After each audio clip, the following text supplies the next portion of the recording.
Lou, what's going on? Some other people in here, Jen, Lou.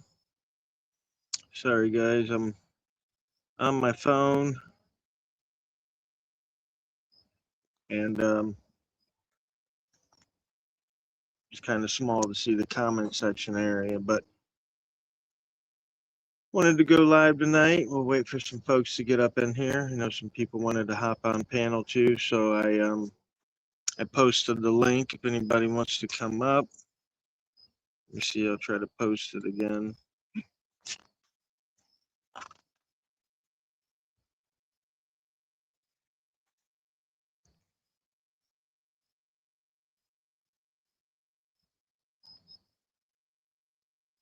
Hey Lacey, Wolvie.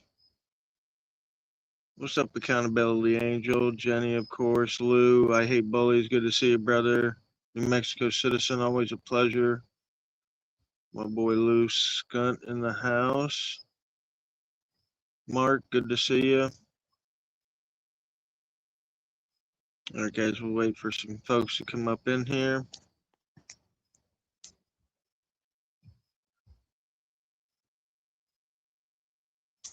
I did get that link up there, so if anybody wants to hop up on there. I do wish you luck. I hate bullies. Good luck to you, brother. Let me know how all that goes out. So we'll get to getting some updates here in just a minute. We'll tell everybody what's been going on, what's hopefully fixing to go on, and see if we can go from there. Of course, like I said, we got the link up there. I know some people wanted to hop up and chit chat tonight. Maybe they'll pop in, maybe they won't. We'll see. Like I said, I'm working on this phone, so I'm not used to the layout, but it gives me a better reception than my laptop here at the house. For some reason, I got Starlink, and I don't know. What's up, Chris? How you doing, boss?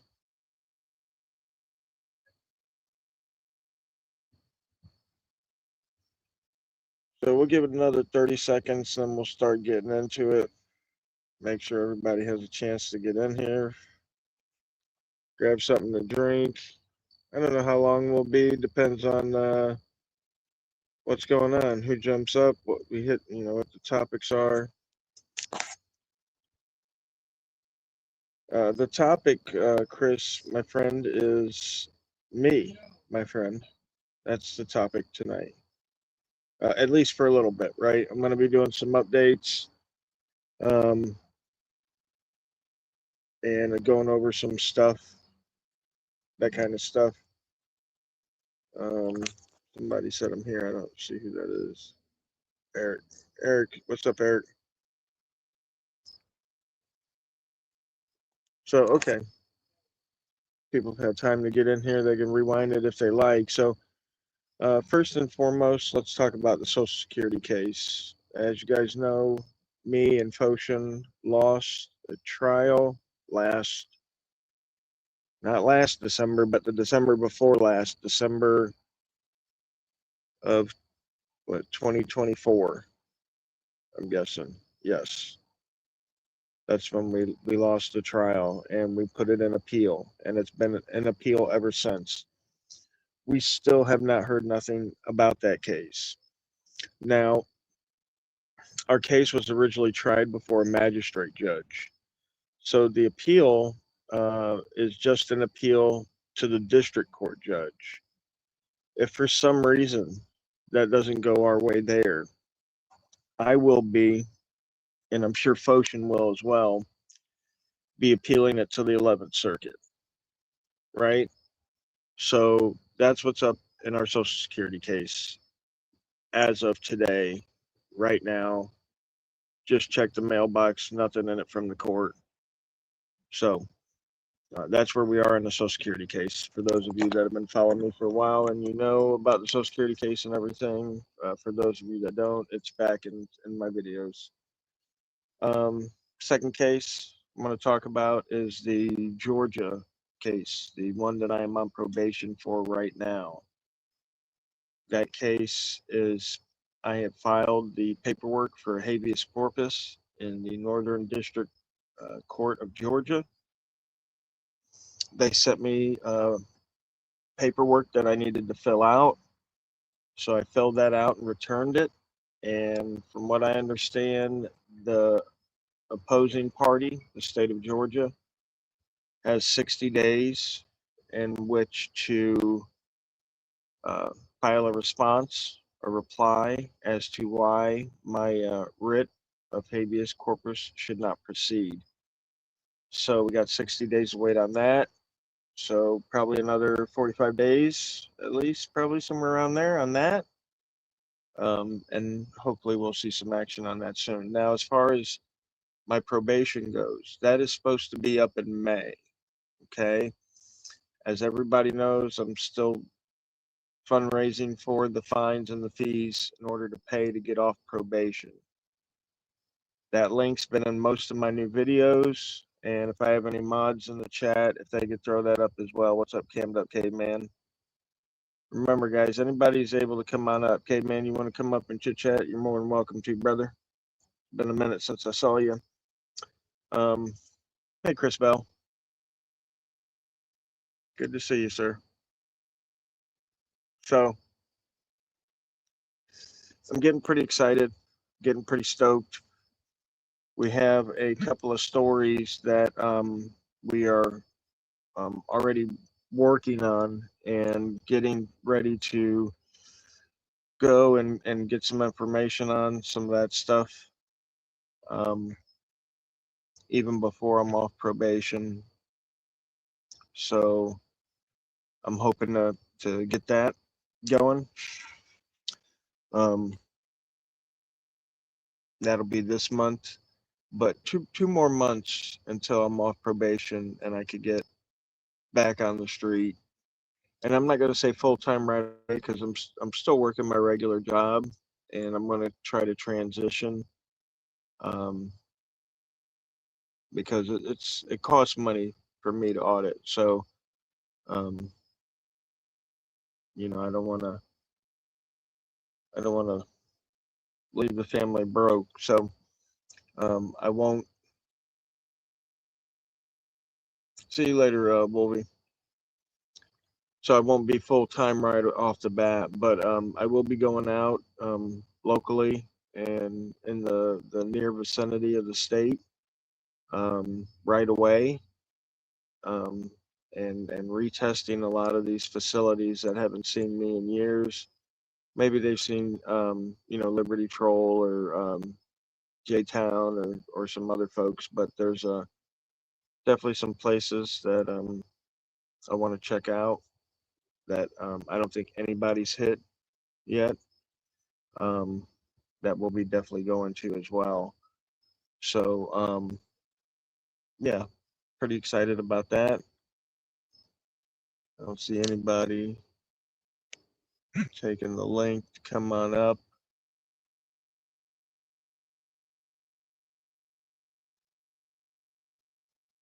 Also, I wanted to tell you folks that if you are on any other platforms, Facebook, Instagram, and I'm on Snapchat, although I can't figure out how to post videos from my computer on the Snapchat. I'm still trying to work that out. I'm a geezer. I'm an old guy. Cape Cod. Yeah, that sounds amazing. That's far away into the future, though. Like I said, it costs money for me to audit. So, I mean, shit, for me to come up to Cape Cod, that would be a lot of money. So, I'm not there yet, nowhere near there yet. Like I said, I'm still trying to get the money to get off probation before I can even get back on the road. I don't know what would happen per se if my probation were to end in May and I still don't have the fines or fees paid. I don't think they could, you know, throw me in jail or anything, but I'm just not sure how that would work. So, yeah, if anybody has any extra money they could spare, please think about hitting me up to get me back out on the road. Because as you guys know, there's been a lack of government accountability these last few years, it seems. Less people are auditing the government for some reason. So we want to get back into the habit, I think, and get back out there. Can everybody hear me in chat?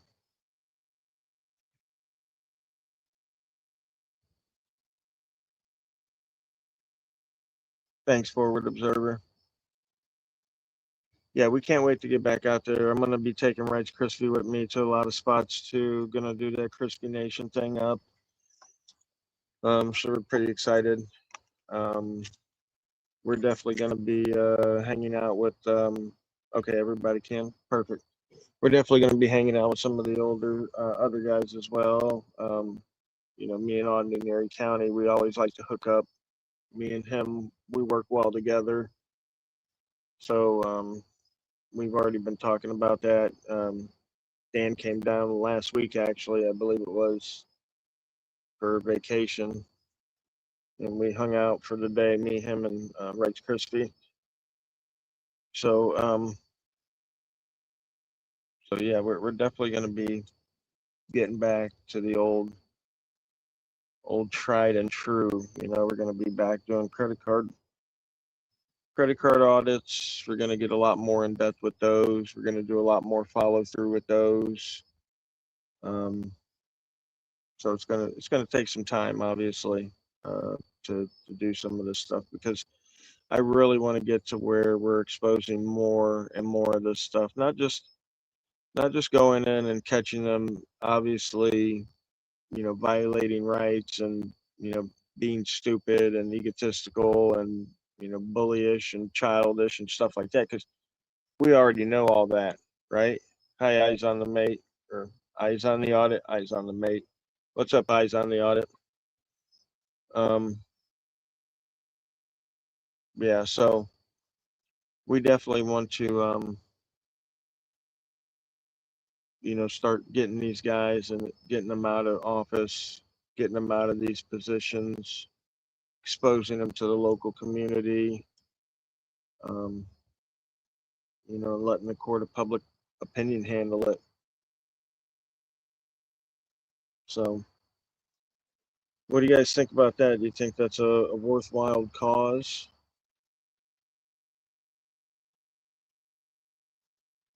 I think that is. I think that's something that that should be done, and should be done more. Um, I'm kind of unsure why the government auditing has tailored off, and I know some people have gotten charges, you know, and probation, like me and J Town and some other folks, and you know, it's hard because the retaliation is real. So it's hard, but I mean, you just got to keep doing it. You know what I mean? And we need more people doing it, not less people. We need more people out there asking questions and paying attention at their city council meetings, and just, you know, digging up this stuff, because I mean, this stuff's pretty much on the surface. What's up, Wingspan Angel?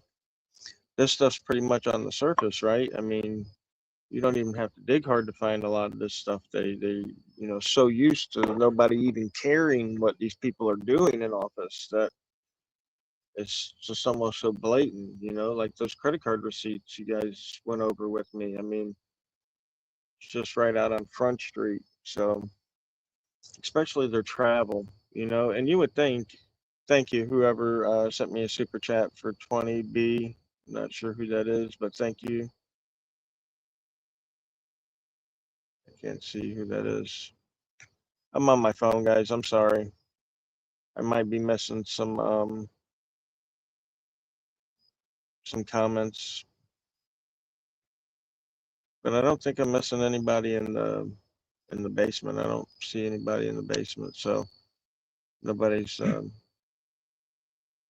tried to come up yet. Which I do have a link there if anybody wants to come up, chit chat. Got a topic you want to talk about? No drama. Won't be doing drama. But yeah, if you have any comments you would like to drop, something you'd like to chit chat about. Okay, now I turned it, so I turned it differently. Oh, it's Brian Johnson. What's up, Brian? Good to see you, brother. No, Howard, I had the phone switched a different way, like landscape mode, when I didn't need to have it in landscape mode because it's already set in the oh yeah, Alabama prime targets. Yes, sir. Um, yeah, Alabama is definitely full of prime targets. All the states are full of prime targets. I mean, don't let me fool you. I mean, I was talking to somebody not long ago, and I said, the issue is that it's almost impossible for us to run out of content because the state keeps hiring idiots, right? The state, the city, the county, every year they're hiring more idiots. And like, when something happens, people are like, oh, yeah, this guy came in with a camera, 6 months go by, it's out of their mind. They've forgotten about it. A year goes by, 2 years go by, they've completely forgotten the incident, if there's even half the staff still there that was there, so it's important that we continually um, check on these locations and these people, right? So that's just me. That's just my thoughts on it. I mean, I could be wrong, but um, and you guys that have watched me for a while, I love to do revisits, and I got a high success rate of revisits because I keep that education fresh in their mind by continuously visiting and revisiting the locations, um, to make sure that they are, um, educating their staff that wasn't there that day, making sure that it's fresh in their memory that citizens are allowed to come in and record because no matter what anybody says, the bottom line is that 95% of the time when an auditor goes to a location and does an audit, thereafter local citizens can then go in with their camera and feel confident that their chances of being messed with or going to jail are in a high percentage. You know what I mean? Now, and again, some people, maybe get preferential treatment because by the police and stuff. They don't want to mess with Jeff Gray or Bay Area or other people that they know their rights and are serious about it and will file suits and stuff like that. So perhaps so, yes, but still our I guess you could say wake, like if you're in a boat, it creates that wake. And I guess you could say that the wake of people auditing then allows citizens to go behind and collect information and record it themselves if they so wish. And I would be one to even to state that if people in my area were to go behind me and request information and record and engage in such activities, and then that they were retaliated against, to then reach out to me um, to help rectify that situation. I don't know if you guys saw the video me and Rights Crispy did when Blue Steel was violated by our local sheriff's department here in Alachua County, and we went right over there and wanted to show them and let them know and tell them, hey, you know, so.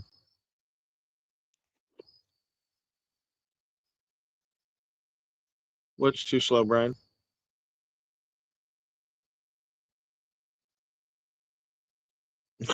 Chris.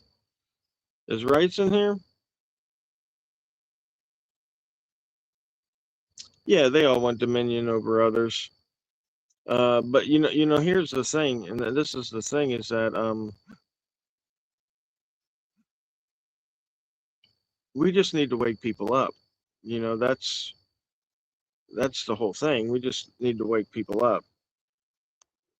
The more people that are awake, the better our chances are of getting some kind of resolution more in our favor, right? As far as freedom goes, if more people are awake and understand not only,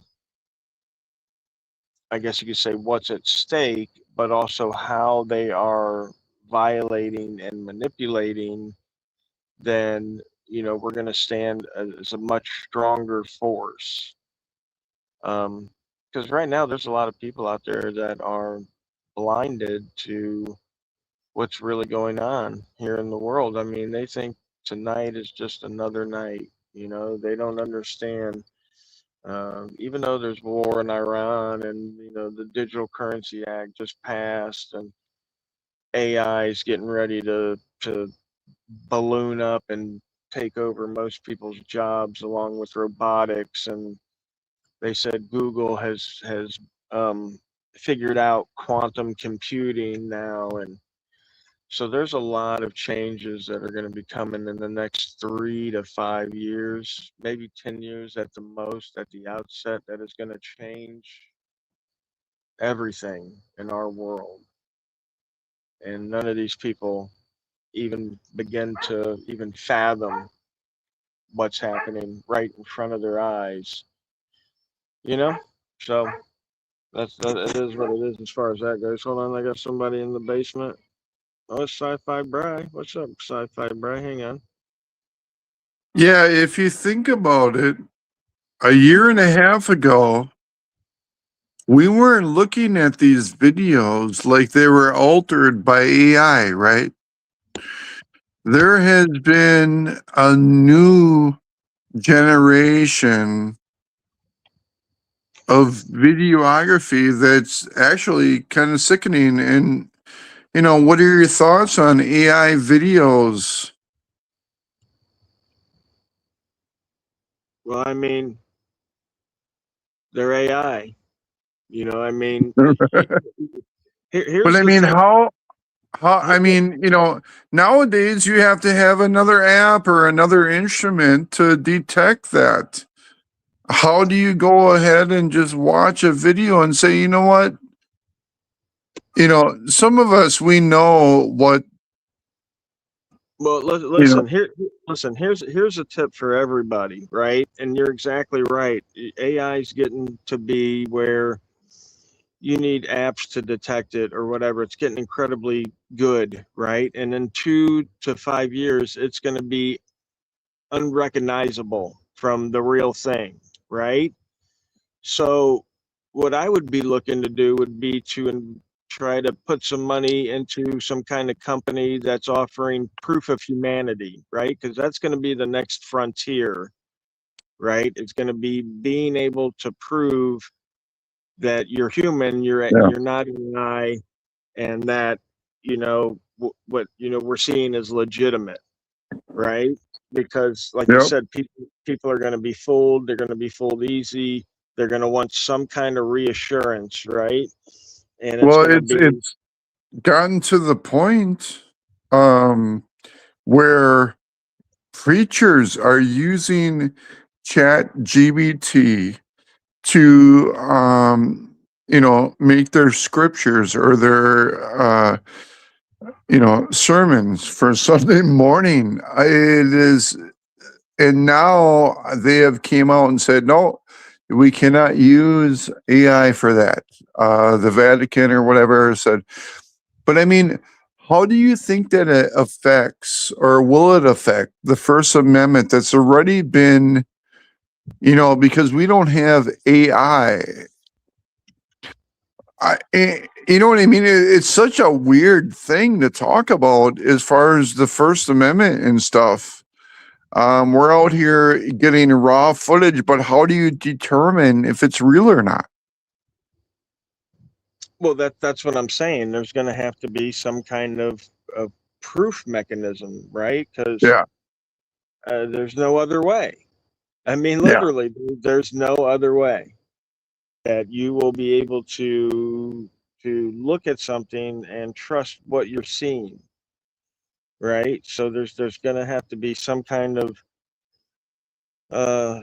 proof system that it goes through. Like, let's say when we're sure. like even YouTube now, when we upload videos, it asks us if there's any AI content or whatever in our videos, Yeah, and YouTube has an AI that detects AI in videos.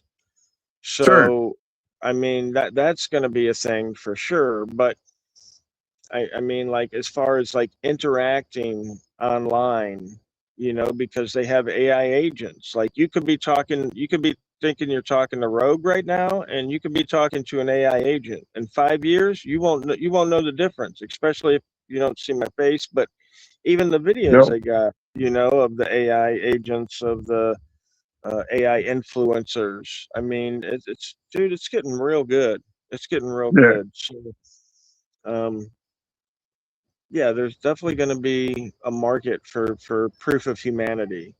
And I know there's like some crypto projects that are working with it. I don't know if there's like any real world businesses that are started around that concept yet, but I would be looking for that business to take off in the next few years.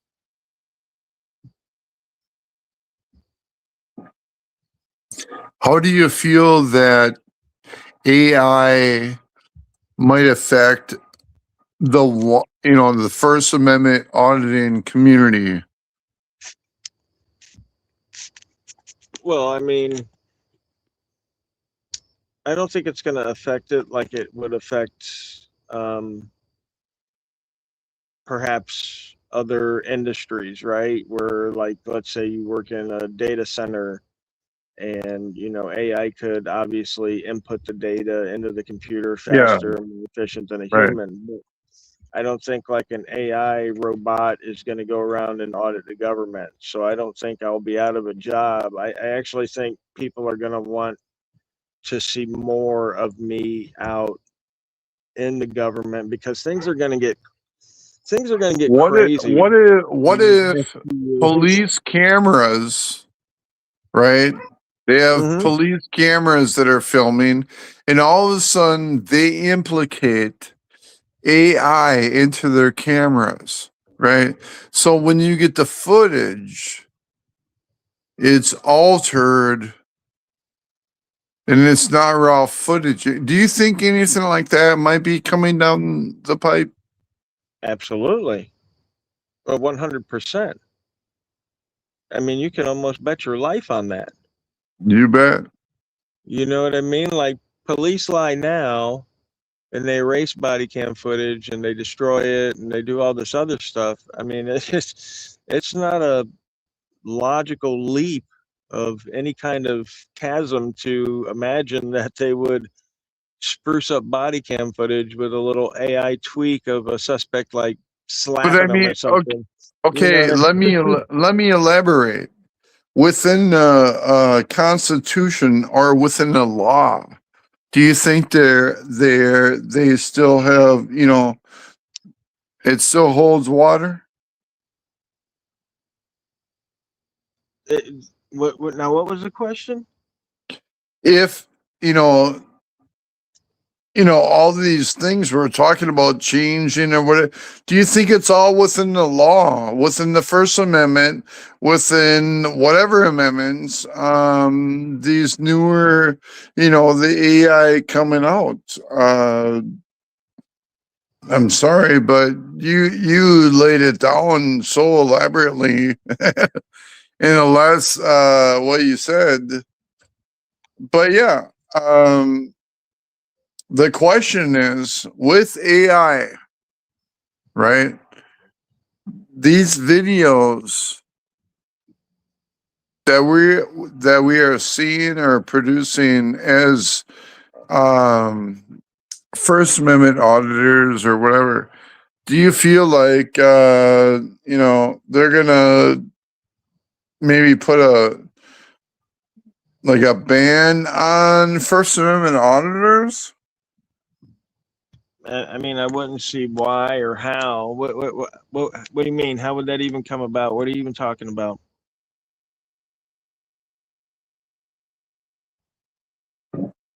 You talking like Congress or?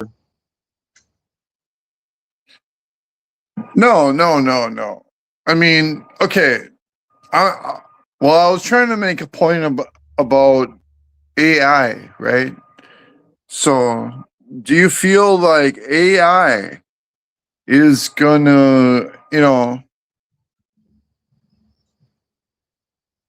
interfere with our rights and somehow at one point say, hey, um, go against constitutional rights. That's the point I was making. I mean, well, AI is a tool right now, so I don't think it's like consciously going to go against you know violating people's rights, but I think as a tool it will be Sure. used to violate people's rights just like every other tool is, right? I mean, literally every other tool you can think of is used to violate rights. So I don't see why this one would be an exception to that. I mean, any time these guys get technology in their hand, they use it to gain more power, right? To surveil the citizens more, to Well, I mean, it's it's kind of real. like nowadays we watch all this footage, whether it be national footage or European footage or whatever, right? And we just supposed to believe that. What would how would you how do you know that what we're watching is real? I mean, what forums are trusted? I mean, and as far as being an individual or a freelance journalist, what would you say to them if they have footage of something that might be of security? You know what I mean? How can we deal with that? Well, I mean, like you said, there's going to be not only platforms, but creators and content producers that people are going to um, know for their credibility. I guess you could say, Yep. just like some are today, even and some aren't. Because of their lack of credibility, because of their actions or what have you not. So I think that's going to play a big part in it. It's also going to be a big part that you know there's some kind of software or app that's going to be available to use to you know I don't want to say filter, but to Wow. scan, I guess you could say, the stuff we see to make sure that it's real and not fake. I mean, the bottom line with technology is that there's always somebody that figures out how to unfuck what the government's fucked up, right? Right. So take like No Name Coder and those guys doing the facial recognition and the Mhm. police report, website and stuff like that. They've taken the same technology that the government uses to track us, and it's Yeah. using it to track the government. So Yeah. the technology is a two-edged sword in a lot of instances. So whenever there's a a new Mhm. new encryption or new cipher or whatever, there's always the hacker, or anonymous or whatever that's willing to, expend the effort to make sure it's still, kind of a level playing field. So hopefully that kind of keeps up. And It's we get. been known, right, that they are like 20 years ahead of what they're actually letting us know what's going on. So we got to think about that. I mean, 20 to me nowadays, I feel like it's more than that. It's more than that, right? How do you feel about that? About what? About, what they're telling us. And I feel like, they, the government, as far as, I mean, I could go into some deep stuff, but what I'm trying to say is like the government tells you one thing, right? But it's like actually something they knew about 20 years ago and they're just now telling us about, right? So it's like you were talking about earlier, catch 2020, it's just old tech. It's like they don't want us to know about the new technology because they're not telling us about the new technology. They want us to just keep freaking out and talking about this old technology.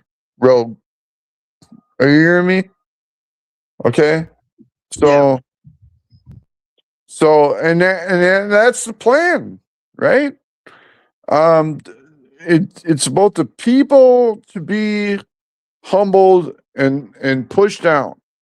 They don't want us to know. They don't. It's just like the First Amendment. They don't want it. That's why there's First Amendment auditors. We go out there and educate people about the First Amendment. But man,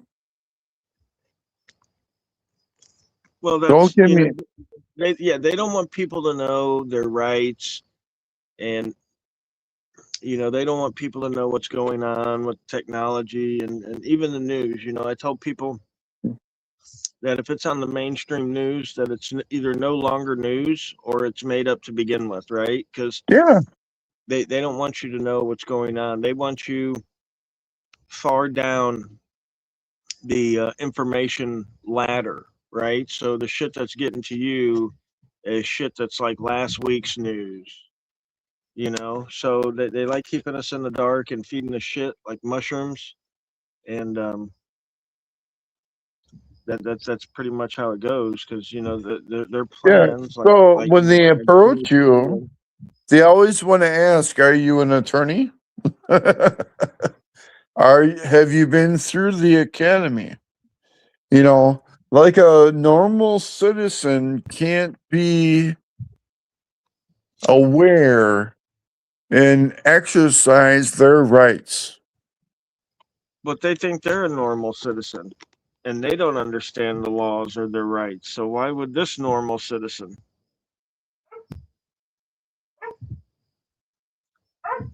Noli D, it's almost time for me to get off probation.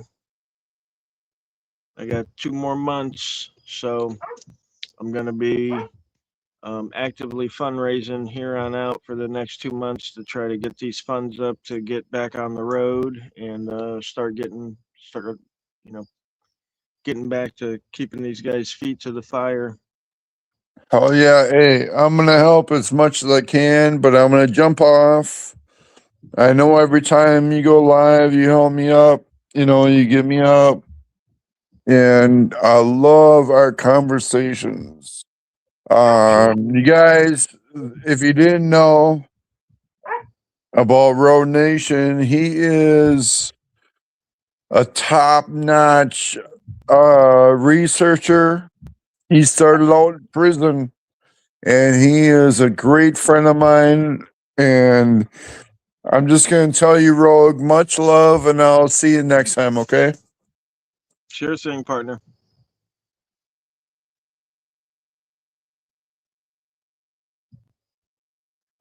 Right on, right on. That link should still be floating around in the comment section if anybody else wants to pop on up, chit chat, have something to talk about.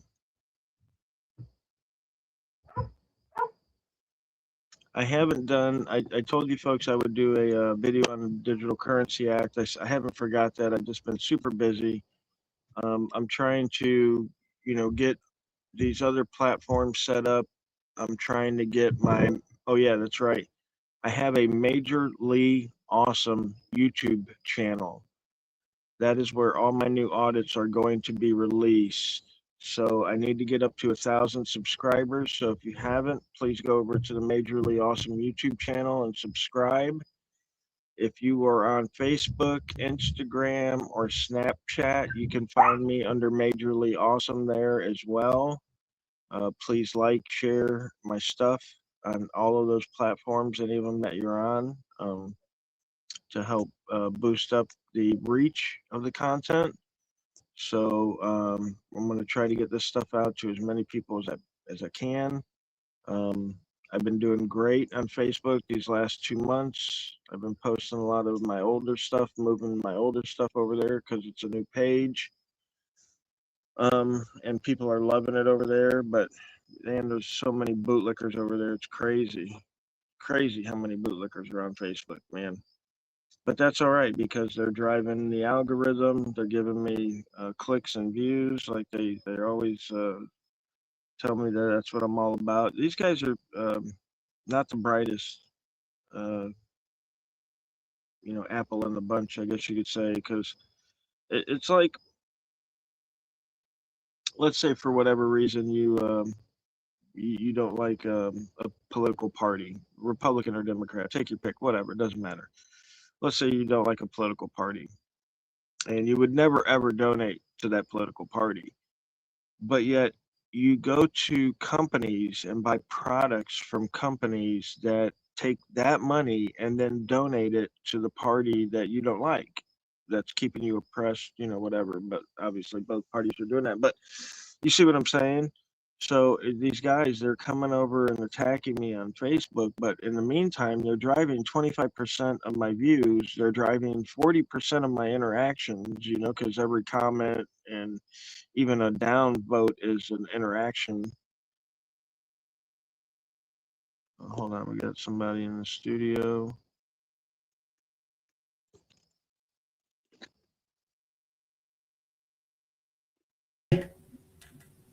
Can you hear me? Yeah, I can Hey, hear what's you. up? What's going on? Nothing much. Big fan. Did you get my email? I believe so. What was the name? Audit, was it Audit the Audit the Auditor? Auditor? Yes, Yeah.com. sir. That's my website. Very nice, very nice. And where are you from? Um, I live in Aurora, Colorado right now. Okay, out in Colorado. Yeah, Colorado. So I'm out And here. you're doing auditing out in Colorado? Yeah, doing some auditing and investigation, like journalism, investigative Nice. journalism. Yeah. Do you have anything coming up that you'd like to talk about? Do you have any stories you're working on that you think need attention? Yeah. There's some crazy. There's a lot of crazy shit that I just went down a rabbit hole recently. I I saw I s- There's a lot of what I'm investigating right now is with RTD. There's something called RTD out here in Colorado, and so that's like an organization um, it's basically the public transportation department for the state of Colorado. But they only deal with like the big cities like Denver Metro, Boulder, Colorado, and what is it called, Colorado Springs. Yeah, our So they got board like a game. police. Yeah, they got a police force there. Anyways, they're doing some crooked stuff. They hired like 100 police officers. I just recorded a guy getting pretty roughed up last night. He got pepper sprayed, and I was recording it. I just posted it online too. But he but they saw me recording and they let the dude go.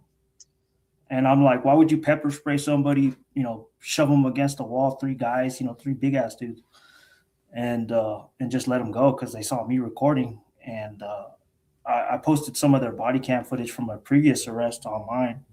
It's gaining some traction on YouTube. My YouTube channel's at DIY Journalist, so people check it out. And Did you say it's pretty crazy. or DIY?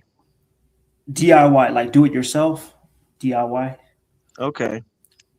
So, but yeah, it's crazy because that one, it was like 7 police officers arresting one woman with a 9-month-old baby, and I had just walked up when they were kind of like 2 officers were grabbing her. She weighed like 100 pounds, and I got upset. I started recording, and then some other people started recording, and then I got all the body cam footage from the officers. Pretty much all 7. There was Denver PD and RTD PD, RTD Police Department. So I put that up online. It got a lot of views. Well, it's starting to grow. You know what I mean? But I just started my channel. My website this year. So yeah, it's growing, and but yeah, that was crazy. That last night when I saw, I just missed my train and the train took off, and then I saw these like 2 big security guards and 1 big police officer shoving that dude against the wall, and I was like, what the fuck? And but I just submitted a records request right now. Oh yeah. Excellent. But, Excellent. I appreciate you picking up a camera and hopping out there and filming what you can. Definitely be safe while you're out there. Never take an arrest if you don't have to. I don't care what anybody in your comment section says. They're weak.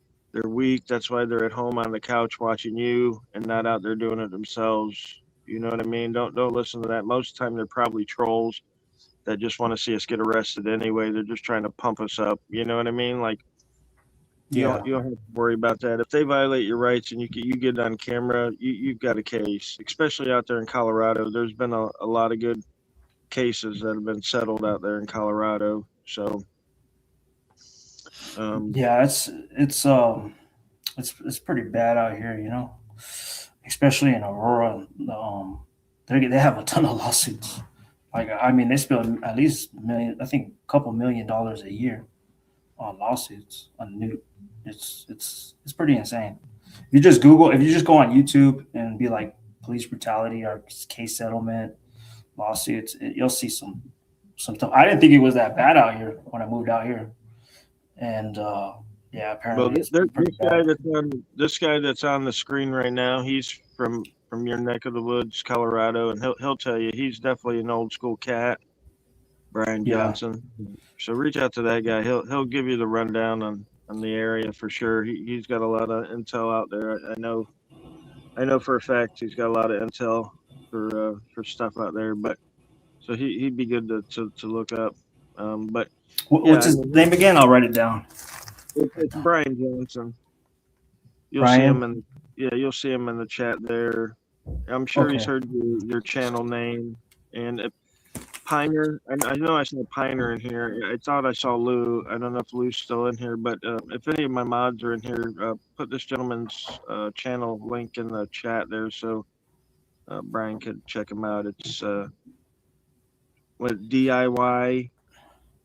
DIY Journalist. Oh, DIY Journalist. Not journalism, journalist. Journalist, yep. Yeah, so that's my YouTube, and then I'm on Odyssey, and I upload all my my body cam footage to Internet Archive. You can download my footage and videos for free off of Internet Archive and Odyssey. So Odyssey is kind of like a YouTube alternative. It's free and it's like you can. It's pretty cool. Yeah, I've been on Odyssey for a few years, and I think they stopped their automatic upload of whatever you upload to YouTube, so I haven't posted there for a while, but I had it linked up with my YouTube channel, so every time I posted on YouTube, it post over there. But running a lot of different channels or a lot of different platforms takes up a lot of time. So Yeah, it's a lot of work. yeah, it is. But I think it's important that people see what's going on out there, because a lot of people don't have time to go out and take a look at their local government unless it's an issue that's really, really important to them for whatever reason, and I've seen a lot of city commission meetings where there's nobody in the audience, Yeah. I've seen a few, like very few, where it's been packed, where things are out of the, people are waiting outside because the building's so full. You know what I mean? But that's extremely rare occasions where, like I said, it's just something that's insanely outrageous. Otherwise most people let most government fly under the rug, fly under the radar, I guess you could say. They, 90, I'd say 95% of most city council meetings, county council meetings are completely empty. Yeah. 90 to 95% of them completely empty, except for the people that are there to pander to the government for whatever building permits or construction contracts or rezoning or whatever it is they need the government to do for them. Yeah. There was a meeting. It was about in Aurora. They didn't advertise it. They didn't like promote it like on the social media. They said it was on the same day, like what is called the mayor's address or something like that. But they said they canceled it. So I don't know how some people knew about it. I think they're on an email list, but they didn't promote it. But it was about the flock style type cameras they have out here and drones. Yeah. And so like it wasn't that big of a crowd, like compared to what Denver had, because Denver had informed the citizens over there about meeting about flock, and they basically had a riot over there at the meeting. A bunch of people showed up, and then I think that's the reason why they didn't want to promote that public meeting, because they knew that if the same thing was going to happen, because Aurora and Denver are right next to each other. So so I went there. I just happened to be in that area, and I saw a meeting going on, and I started recording with my cell phone. And the mayor, he looked like he got mad, and then he took a picture of me. But the police force was there. I posted that video online. I just went in there real quick and asked some questions and then took off. But yeah, the mayor was like, I can't believe the mayor took a picture of me. He's like, yeah, he was probably like gonna put me on a list or something. I don't know. Oh well, you can be assured that you listen, man. You're going to be on a list, and you're going to be every interaction that you have is going to be reported to your local. What I can't even remember what they call the centers now, but those terrorism centers that they have. Oh yeah, yeah, I can't remember the damn name of the centers, but I'm sure somebody in the comment will know them. But like Western Poverty Law or something like that. No, you're thinking of Southern Poverty Law Center. No, Southern Poverty Law, yeah. No, these are like law enforcement data centers, fusion centers. Thank you, Chris Bell. Fusion centers. And fusion centers are hubs for police agencies to send information about people to keep folders on them, keep track of them. So about a year or two after I started doing this, I did a FOIA request of the Florida Department of Law Enforcement regarding any information that had to do with me, my email, my name, my channel name, anything like that. And they sent me a long list. And they basically had documented every interaction I ever had with law enforcement. And damn. So they definitely keep close tabs on you. And I learned that from Jeff Gray, who did his and pulled his FDLE file. and the same thing, with him. So, uh, there's no doubt. If people thought there was a doubt before that the government keeps lists of people that they find to be unfriendly to their persuasion, then I'm here to tell you that 100% it's absolutely true. And all you need to do is pick up a camera and go have a few interactions and make that FOIA request, and you'll find out for yourself. Yeah, that's I've been doing a lot of public records requests lately, and Thank you, one of the big things I just found out right now. I found out this corporal. So what RTD police does is they hire off duty Denver police to kind of help them, and so I guess they pay them. They still wear a Denver uniform, so they look like they're working as a Denver police officer, but they're not. They're still a Denver police officer, but they're helping out RTD. But they get a separate check from RTD, the Public Transportation Department, and they get paid. So I looked up how much that dude got paid, that corporal, Denver corporal, and he was at that one of the arrests that I filmed with the female, and he gets, so the max limit he gets paid annually 2026 is like $120,000, but I looked up how much he got paid for 2025. He got paid like $180,000 from Denver for working just for Denver, and then he got paid over like $32,000 in 2025 from RTD. So he's making over like $210,000 a year. So, and then I'm trying to get his hours because I know he's lying on his timesheets. And then I got an audit report. It's from the Denver Police Department, 2023, and they even state in the audit report that they're working past the hours that they're not supposed to be working, and that like the time codes, they're not publicly listed. Like, when they go to court and they got to testify, that's a time code. When they're doing like just normal police work, that's another time code showing what they do. So the auditors had to ask the for those time codes. Like, they wouldn't publicly release them. They wouldn't willingly tell the auditors. So they had to like go to the police and be like, hey, we need to see these time codes. So it was crazy, but they're just doing a lot of wage theft, what it's called, wage theft. And they had gotten caught.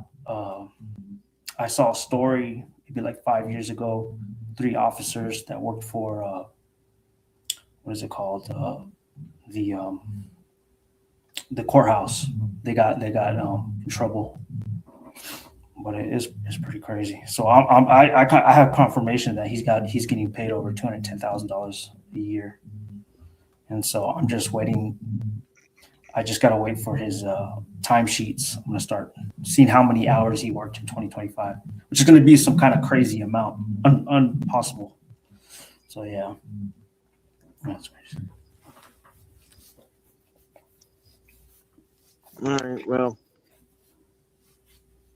they do a lot of that ghost employment shit. So, I mean, that's definitely a good, string to pull as far as that goes.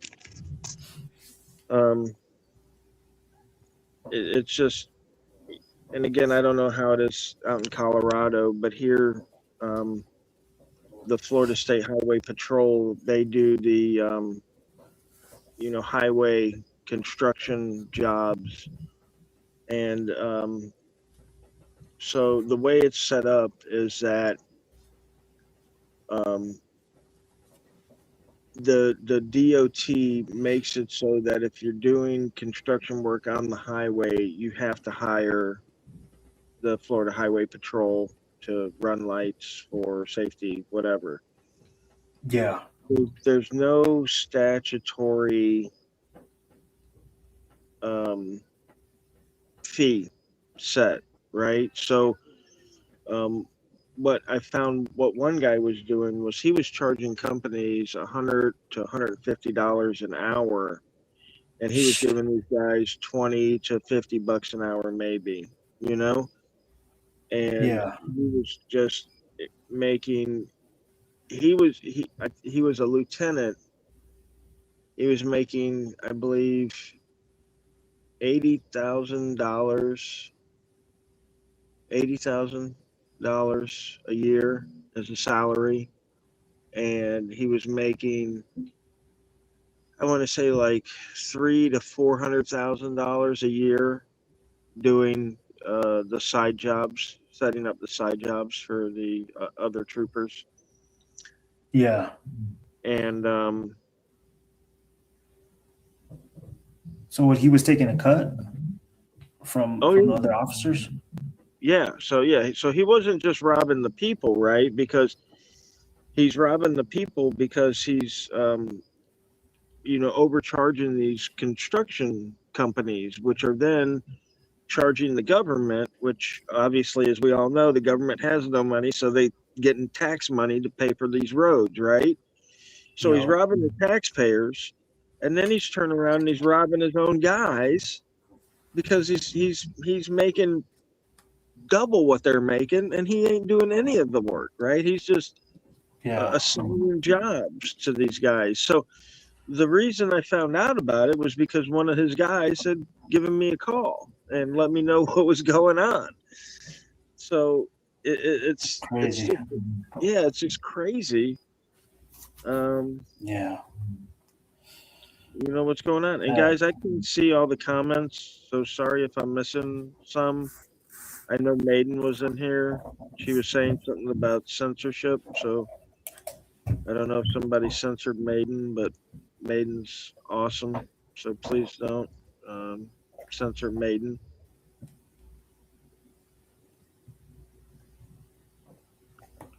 Yeah, Maiden's one of the good folks.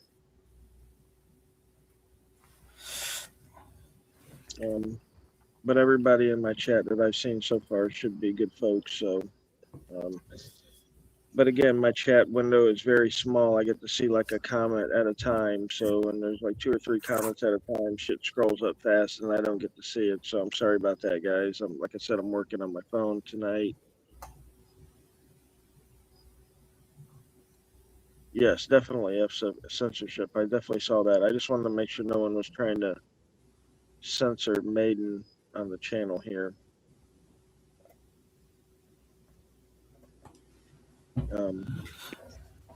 But Can I shut out my website real quick? Yeah, I mean, absolutely. Okay. It's www.audittheauditor.com.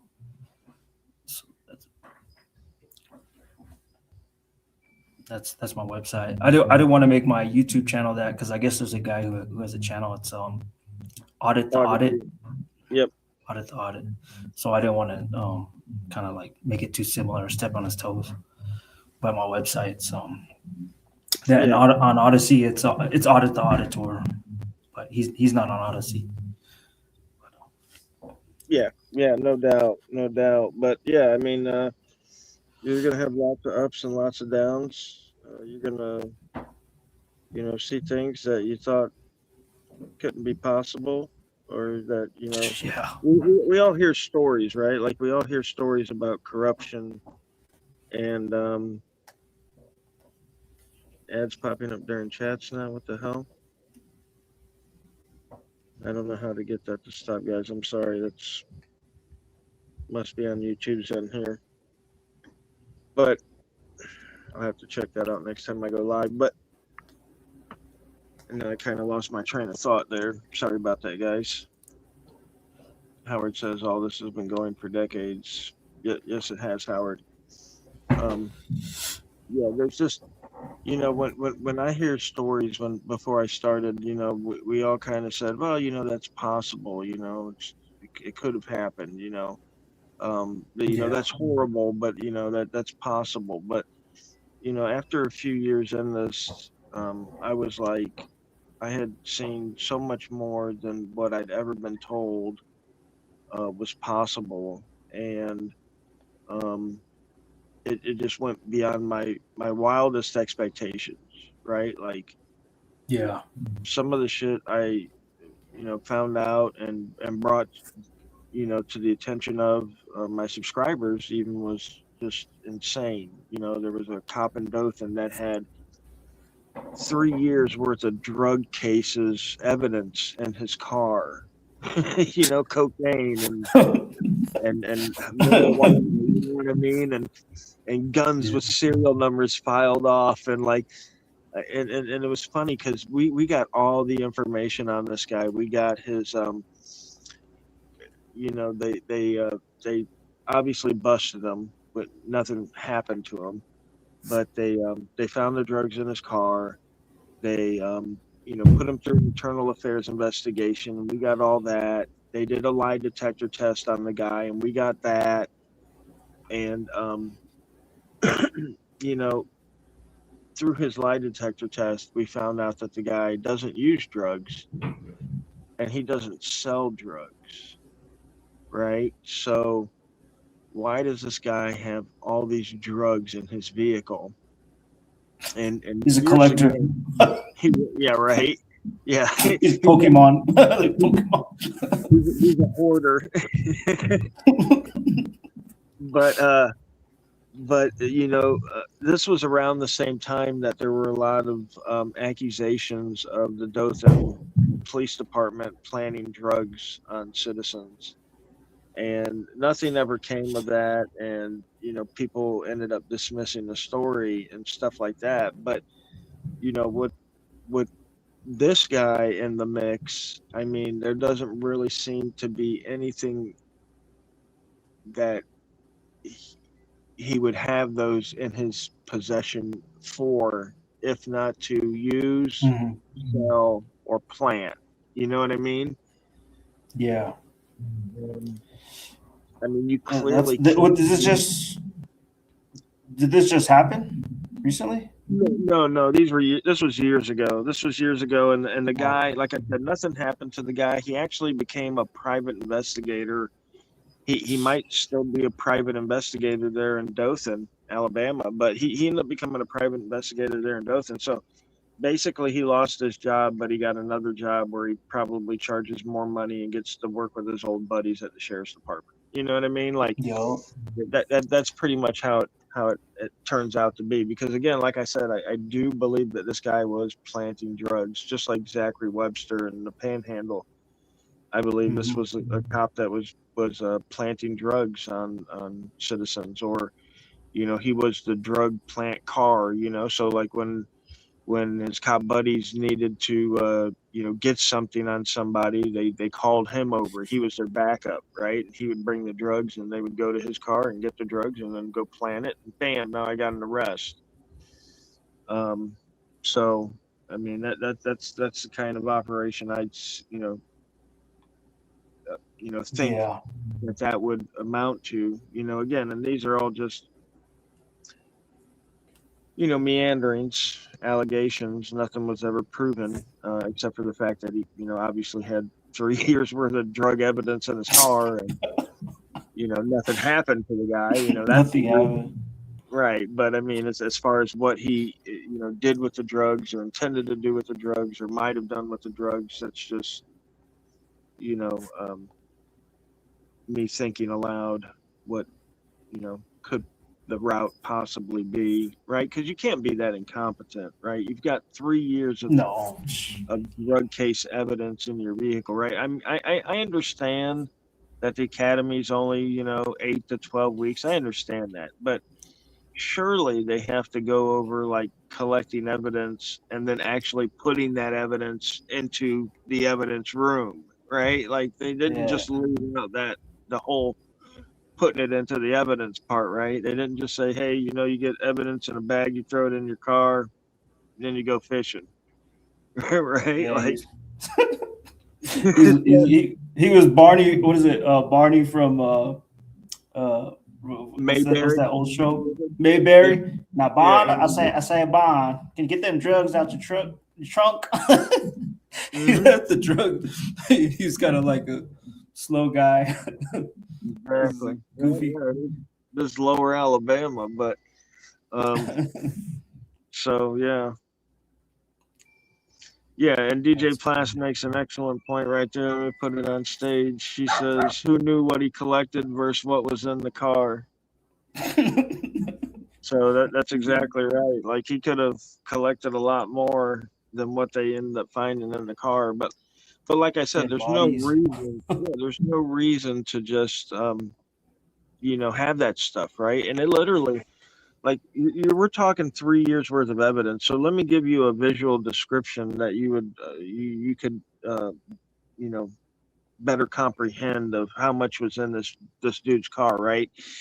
They found it in his glove box, in both car doors, under the seats, all through the trunk, right? We're talking pounds of weed, ounces of cocaine. There were total of 5 guns with I know at least one of them had their serial numbers scratched off. So I mean that could have been easily a burner gun that they could have planted on a suspect that they shot and said, this guy had a gun, he pulled a gun on me. Well, where's the gun? Well, just I conveniently have one here, and look, the serial numbers are scratched off because he's a criminal. You know what I mean? Like, yeah. I don't know if we're supposed to be like, oh yeah, this cop just had all this drugs and guns in his vehicle, and there was nothing afoot. Absolutely nothing afoot. Nothing to see here. we just found one dead body. It was just one. He's just collecting it in the trunk. Exactly. It's like when I was younger,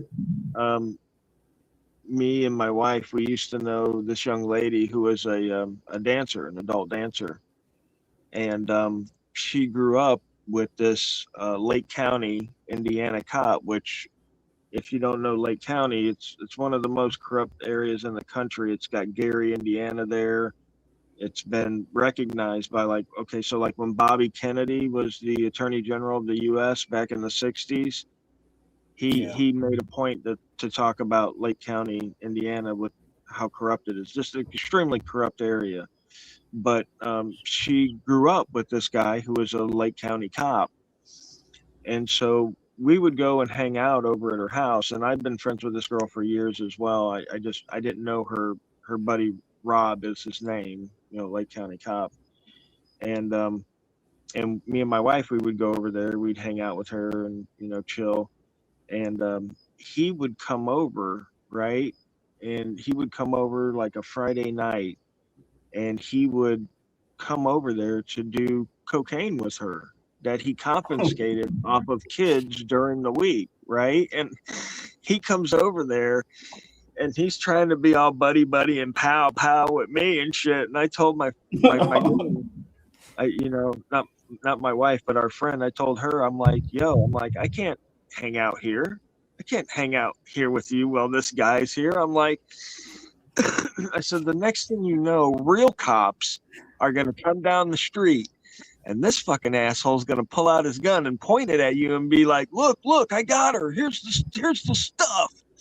Yeah. Like, and I love the girl to death. She's one of my best buddies, and I'm still friends with her today. And she no longer lives up there. She actually lives down here in Florida now, and I don't even know if she keeps contact with that guy. But just terrible, these people and how they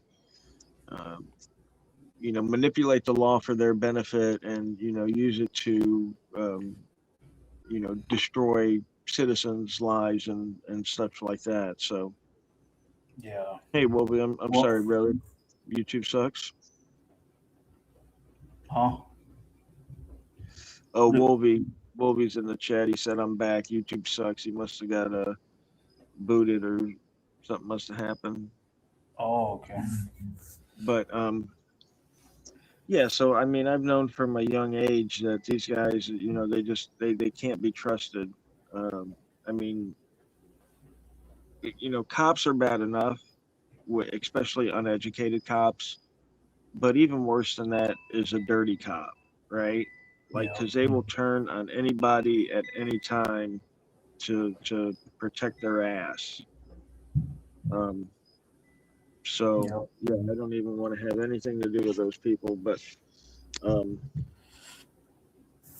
yeah, I've seen numerous instances like that, especially up in that area.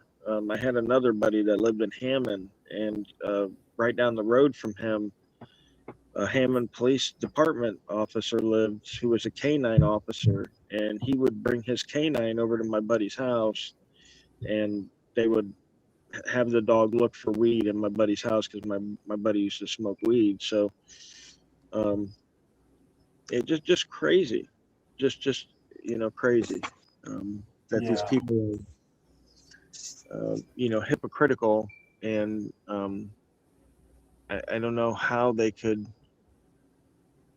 take away people's freedom when they know that that's not something that they would want happen to them, or their family or people that they care about. You know what I mean? So it just kind Yeah. of baffles my mind. Like, I understand the job of the police, and arresting murderers and violent people that are dangers and threats to society, but when you're talking like that old lady out in Colorado who had dementia and had, like, I don't know, stolen a loaf of bread, you know what I mean? And that cop popped her Yeah. elbow out of the socket. You know what I mean? Like, That's sad. there's got to be some kind of basic respect for your fellow human that doesn't allow you to do shit like that over petty ass shit. You know what I mean? Like, that shit's petty as fuck. You know what I mean? And the whole thing about if you get into a scrap with a guy and all of a sudden you got to shoot him. You know what I mean? Like,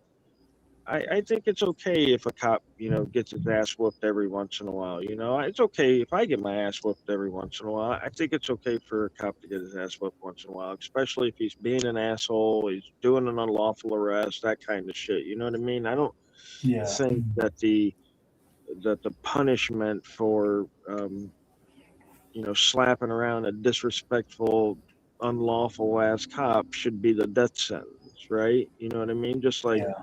I wouldn't expect if some guy came up to me and my wife in a bar and grabbed my wife's ass, if I slapped him, I don't think I should get shot by that guy either. You know what I mean? I don't think a jury would find that as an acceptable response either.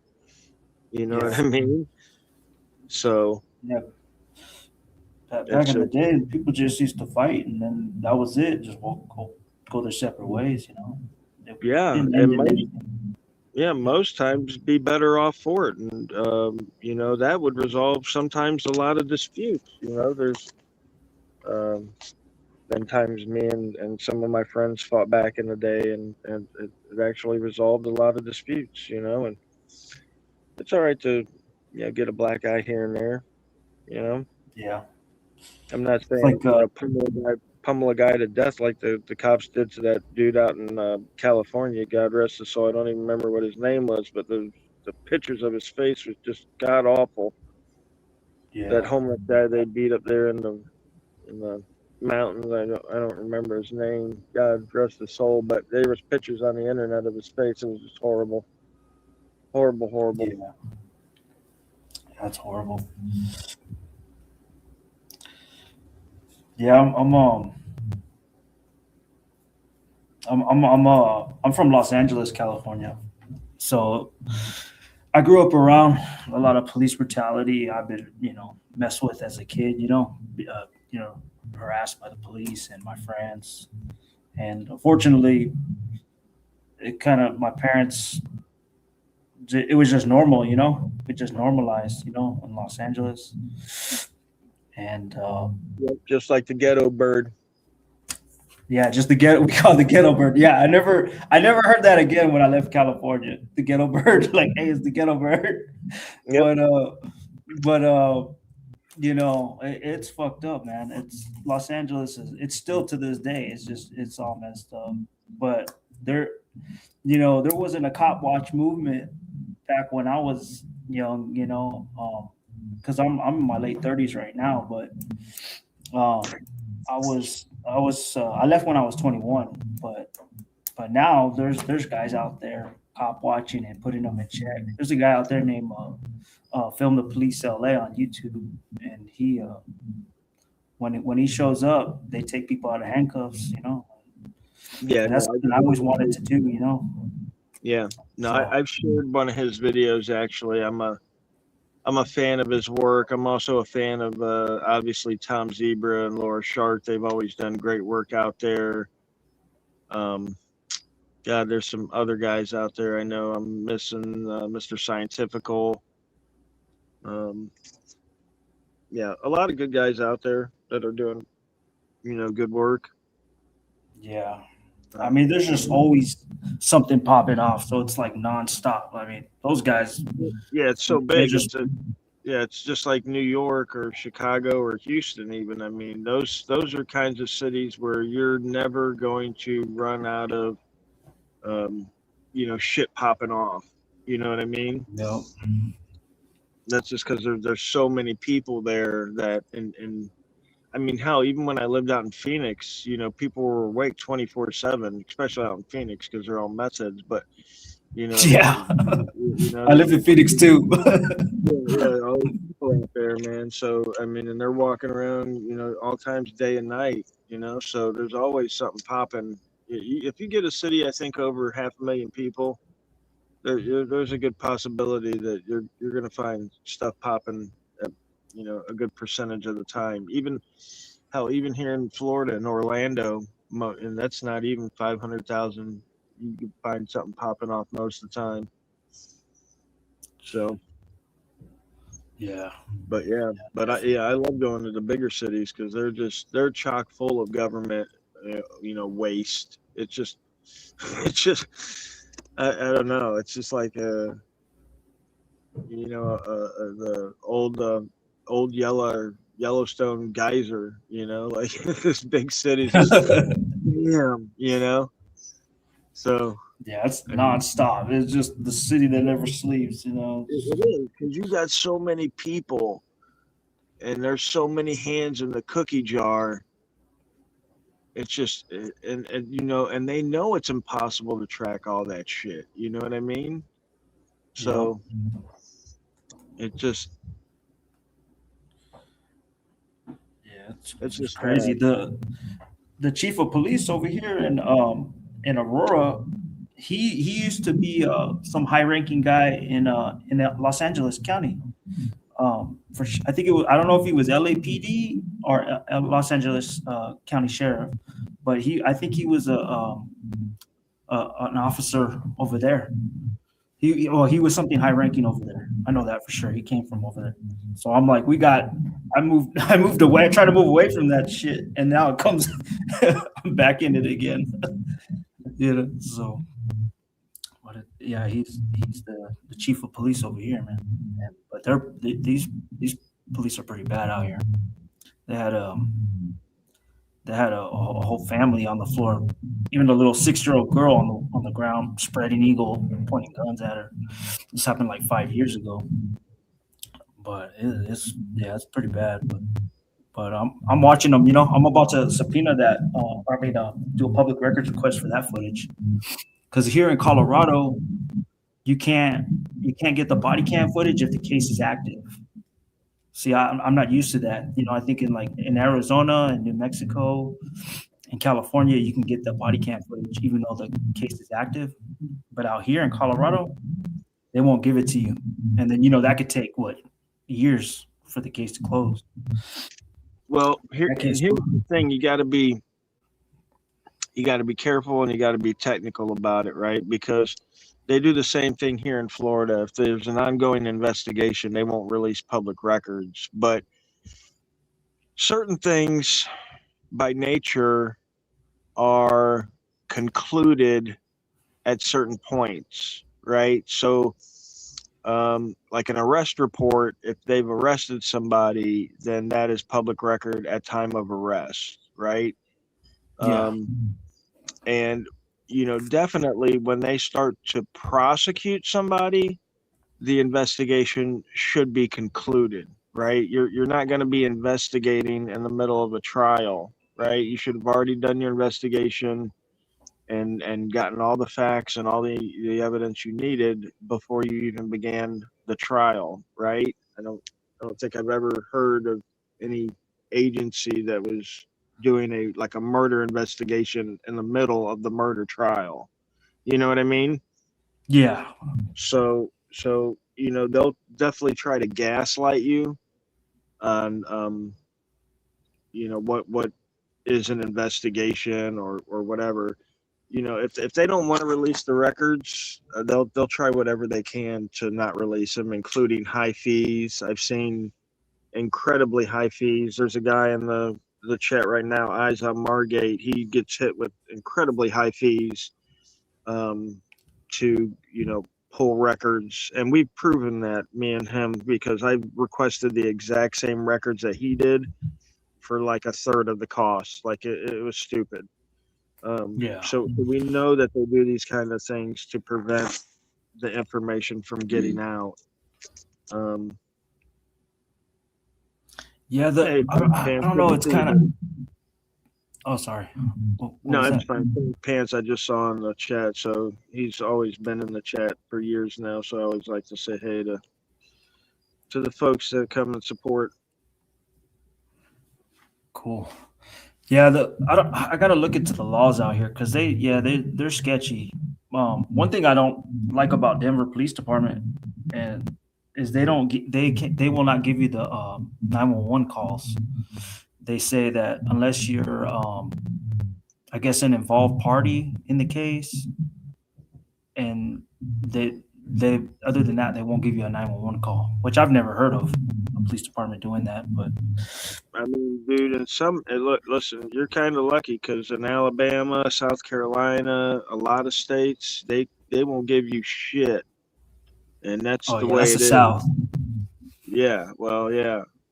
Some other states too. I'm not sure all of them. Like, for example, I know Indiana, it's $150 per body cam, flat rate, $150. That's crazy Yeah, as shit. yeah. There was an incident up there years ago where they detained everybody in a bar and ID'd everybody in a bar. They were looking for somebody for something. I don't know what. I can't remember what it was, but they literally detained everybody in a bar. And then when it was on the news, national news, and I tried to request body cam footage from the officers from that interaction, and they told me it's $150 per body cam. Oh, that's bullshit, man. I paid $20 and I got 3 body cam footages for Denver Police Department. Oh yeah, oh yeah. Man, There's some agencies that have been hit. I'm sure Denver's one of them, with enough record requests and litigation over record requests that they, kind of know their place. But when you get into like smaller towns that don't get a lot of they're not used to it.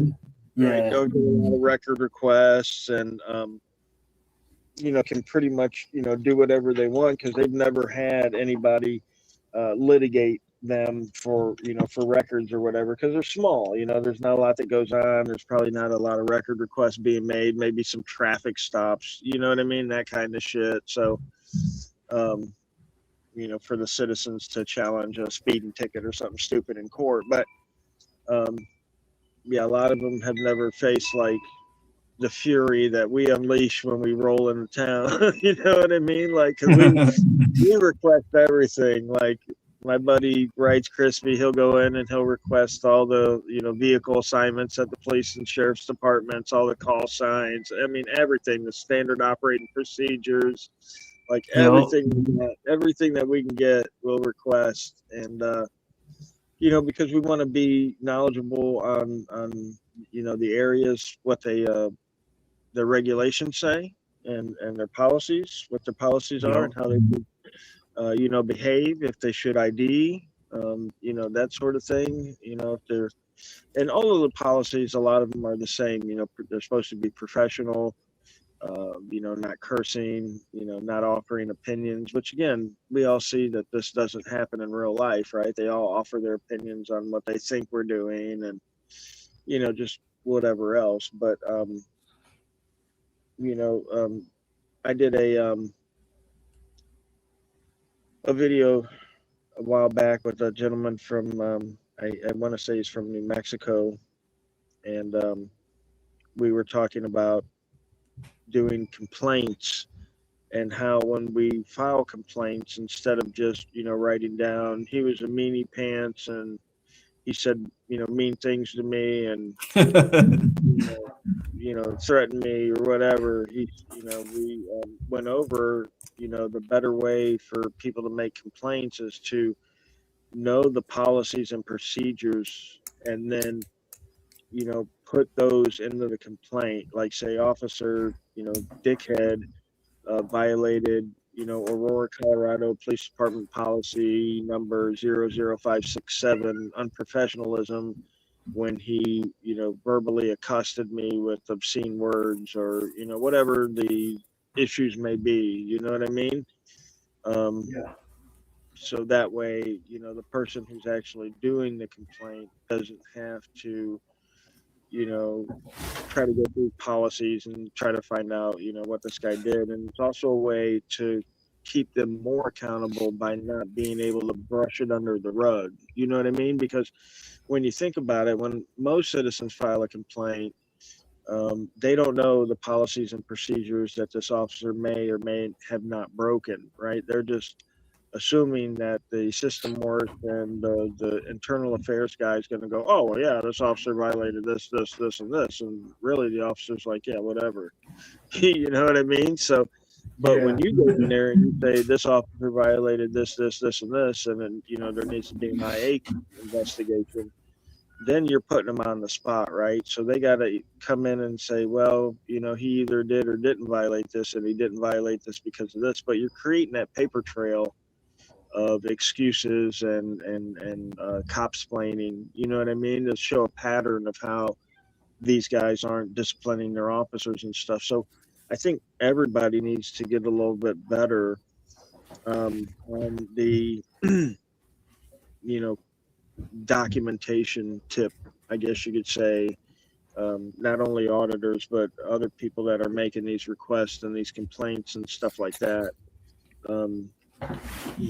Tighten up the ship a little bit, be a little bit more professional, I guess, in our addressing of the issues. Because when we put them on the spot like that, when we've got them dead to rights, here's your policy, here's how you violated it, here's video evidence of you violating said policy. That's just a lot harder to brush under the rug than being like, he was a meanie pants to me, do something.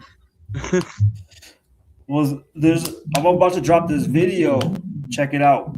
I'm gonna try to drop it in a couple of days. But so Denver Police Department, they have their police operations manual publicly online, right?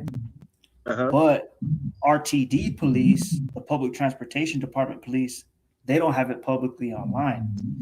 So when I did my records request, I asked for it and they gave it to me. And so and also I had complained during like a public meeting, public comment about the the police, because one of the sergeants, RTD sergeants, when I got the body cam footage, he covered his body cam with his jacket. He put his body cam on his belt. He hooked it on his belt, and then he covered it with his jacket later on, like more than halfway through the video. And when I had talked to the police chief, RTD police chief, because when I made my complaint in public comment, they reached out to me like via email, and then I talked to him on the phone, and he was trying to say that if that officer wasn't in uniform, the sergeant wasn't in uniform, so he could he's allowed to wear it on his belt. Well, I looked up in the police operations manual that the body cam has to always be in the chest area at all times. And then I bought a body cam. Like I saw your interview with Matthew Cox. That's how I found you. And you talked about the Bob Love body camera. And you could buy like a magnetic, what is it called? Like a clip thing. You could put Right. it on your shirt. So he could have put it on his jacket, you know, that little magnetic thing, and hooked his body camera up on his chest. Because he wasn't wearing like a vest, he was wearing just a jacket, like a fleece jacket. And so, but it's funny because I had emailed the RTD police chief, and he didn't want to answer my emails. He goes, "Oh, let's just talk on the phone." And you know why? Because he didn't want it to be on record. But when I talked to him on the phone, I recorded it. So I have it's just all bad. Everything. I mean, he said things that were completely different in police reports. It's all bad. He looked real bad. But I'm about to release that video, the recordings and everything. Yeah, you're gonna see a lot more of that, brother. You're gonna see these guys lying on police reports. I mean, I I can't tell you all that you're gonna see because listen, once you start pulling back the band-aid, you get to see just how ugly the scar is, right? So Oh yeah. there's no amount of people telling you what you're gonna see that's gonna prepare you for what you're gonna see, and you're gonna want to call people, you're gonna want to email me and be like, "Yo, Rogue, you ain't gonna believe what happened, bro. You ain't gonna believe what I found," and I'm gonna tell you, brother, I believe it. Yeah, I I mean, I believe feel like I'm insane, dude. I feel like that I'm going insane. Like the shit that I'm finding, like, because there's not too many auditors. I don't know any auditors in person, so it's like, like it's just I'm finding this shit, and then you can't tell the news; they don't give a fuck. And so I just started my own website, and then I'm just like I'm posting it, but it's I mean yeah, I have because everything on record. Everything's on record. yeah, people need to know, and you present the information to people, and then people will take from it what they will. Just like our videos that I do. Um, there's people that absolutely love what I do, and then there's people that absolutely hate what I do. There's really no in between, right? It's either love or hate, and it's based on what people believe, right? If people believe that the government is freaking, I don't know, Smurf land or whatever, where everything works fine and the government's here to protect us and they just love us to death and, It's a all this wonderful other life. stuff, right? Then, authority knows what's best and always listen to people in authority, then they're never ever going to understand what I do, right? They're never ever going to not see me going into a government building as anything less than harassment, right? Harassment of these poor, hardworking, American patriots, right? That's all they're ever going to see my videos as. They're never going to see it as anything else. Now, for the other folks, the folks that are in my chat and support me and have supported me for years and are actual critical thinkers and can understand what freedom entails, right? Freedom entails that we must be vigilant in watching those that we've given the reins to, right? Because at a moment's notice, they could be yanked out of a person's hands, right? Um, Yep. it's just history has been replete with tales of woe from citizens and countries that did not keep a tighter rein on those that were in charge. And I know a lot of people think, well, this is different. This is America, and this is we're different from every other country and civilization or whatever that has ever come along in human history. And we're a democracy or republic or whatever the flavor of the week is in the media. And Yep. and so none of this could happen to us. Yada yada yada. And that's just it's just narrow thinking, right? It's almost you get normalcy bias, right? Because something has never happened, they don't think it'll happen, or it does happen, it won't be as bad. But it's unfortunate that history repeats itself, rhymes, and we're seeing all the same things that every other empire because we're an empire. I know a lot of people don't like to think we're an empire, but I think we've got, bases in, like, I don't know what, 100 countries or something stupid. And again, Yeah, there's a lot I of don't, yeah, bases. I don't know the exact number. So, the fact, trolls don't fact check me and say, I don't know anything. But I'm just saying that, we have bases in a lot of countries. We've expanded our reach in a lot of areas in a lot of countries. Um, I mean, by all sets and standards and means, America is an empire. You know, um, Yeah, we control a lot of outcomes in a lot of different countries as far as leadership goes. We strong arm a lot of people into doing what we want. Um, we control the global oil trade through the petrodollar. I mean, we exert a lot of authority and um, influence over the world. Um, so, I mean, by any metric, we're an empire, and historically, um, empires all have the same issues, right?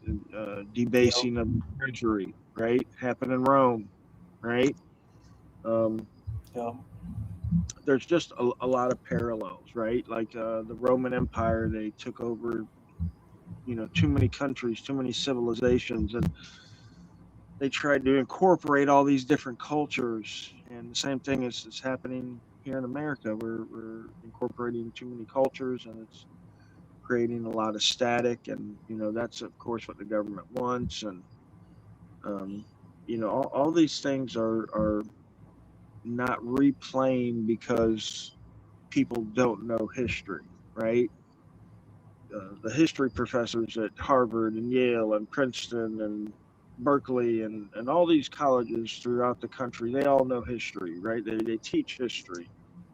So it's not like people in America have forgotten history. It's just that they don't care because this is exactly the way it's supposed to go, right? Because when these resets happen with the societies and countries, even global resets, the people at the top always remain at the top, right? They're the ones that set the system and reset the system. So they're always at the top. Now they may lose some ground here or there, but that's not something that they can't make up within the next generation or two, right? Because these people aren't playing a short game like most people are, where they're thinking, maybe 5, 10 years ahead in their life on finances and plans and whatever have you not. Most people don't think generational, like kids, grandkids, great grandkids, great grandkids, where these people do. They continually set up their kin continuing on. That's how these people have held on to money for 200-300 years. You know what I mean? Like, that's not a coincidence. yeah, um you know so um it's really hard for most people to grasp that kind of planning and thinking ahead. So um, as people, we think that if we don't do it, that nobody does it, right? Like, oh, people don't do that. You know what I mean? That's, you can see it with the trolls. Who films in a post office? You know what I mean? Because they don't do it, then nobody wants to do it, right? Who wants to film in a post office? Who wants to film in City Hall? Who wants to film in the police?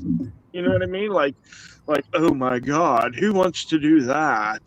And it's like, I want to do it, right? And yeah. it's legal and it's my right. So, but that's the way people think. If they don't want to do it, then nobody should want to do it, right? Why would you want to do that? So, Well, we got to make sure that they're doing their job. You know, that they're not doing anything crooked. So that's well, why we right, filmed. but that's just it. They're not doing anything crooked, right? That's the whole point. That's what the trolls say. They're not doing anything crooked, and if they were doing something Oh, crooked, they're always. there's somebody in the government that'll catch them, right? That's their go-to, right? Oh, there's somebody in the government that'll investigate it, right? So what they would tell me about the Dozier School for Boys is that there's somebody in the government that would investigate if boys went missing from Dozier. But Oh, I heard you tell this story on Matthew Cox, but go ahead and tell it again. Go ahead. I like yeah, no, I'm just saying, like, that's the logic they have, is that if the government's acting up or something's going wrong in the government, then there's some kind of government oversight agency that would recognize the problem and then fix it, right? And then punish the people that would be involved. But Dozier is a case in point where the government was doing something horrible, and the oversight of the government either ignored it or participated in it or just covered it up. And none of those three options are good options, right? Like, none of those options are good options for the government policing the government. And then to top it off, no one was ever prosecuted for any of those crimes or brought to justice for any of those crimes. So you had government doing horrible, horrible shit. You had more government that was either ignoring it, covering it up, or participating in it.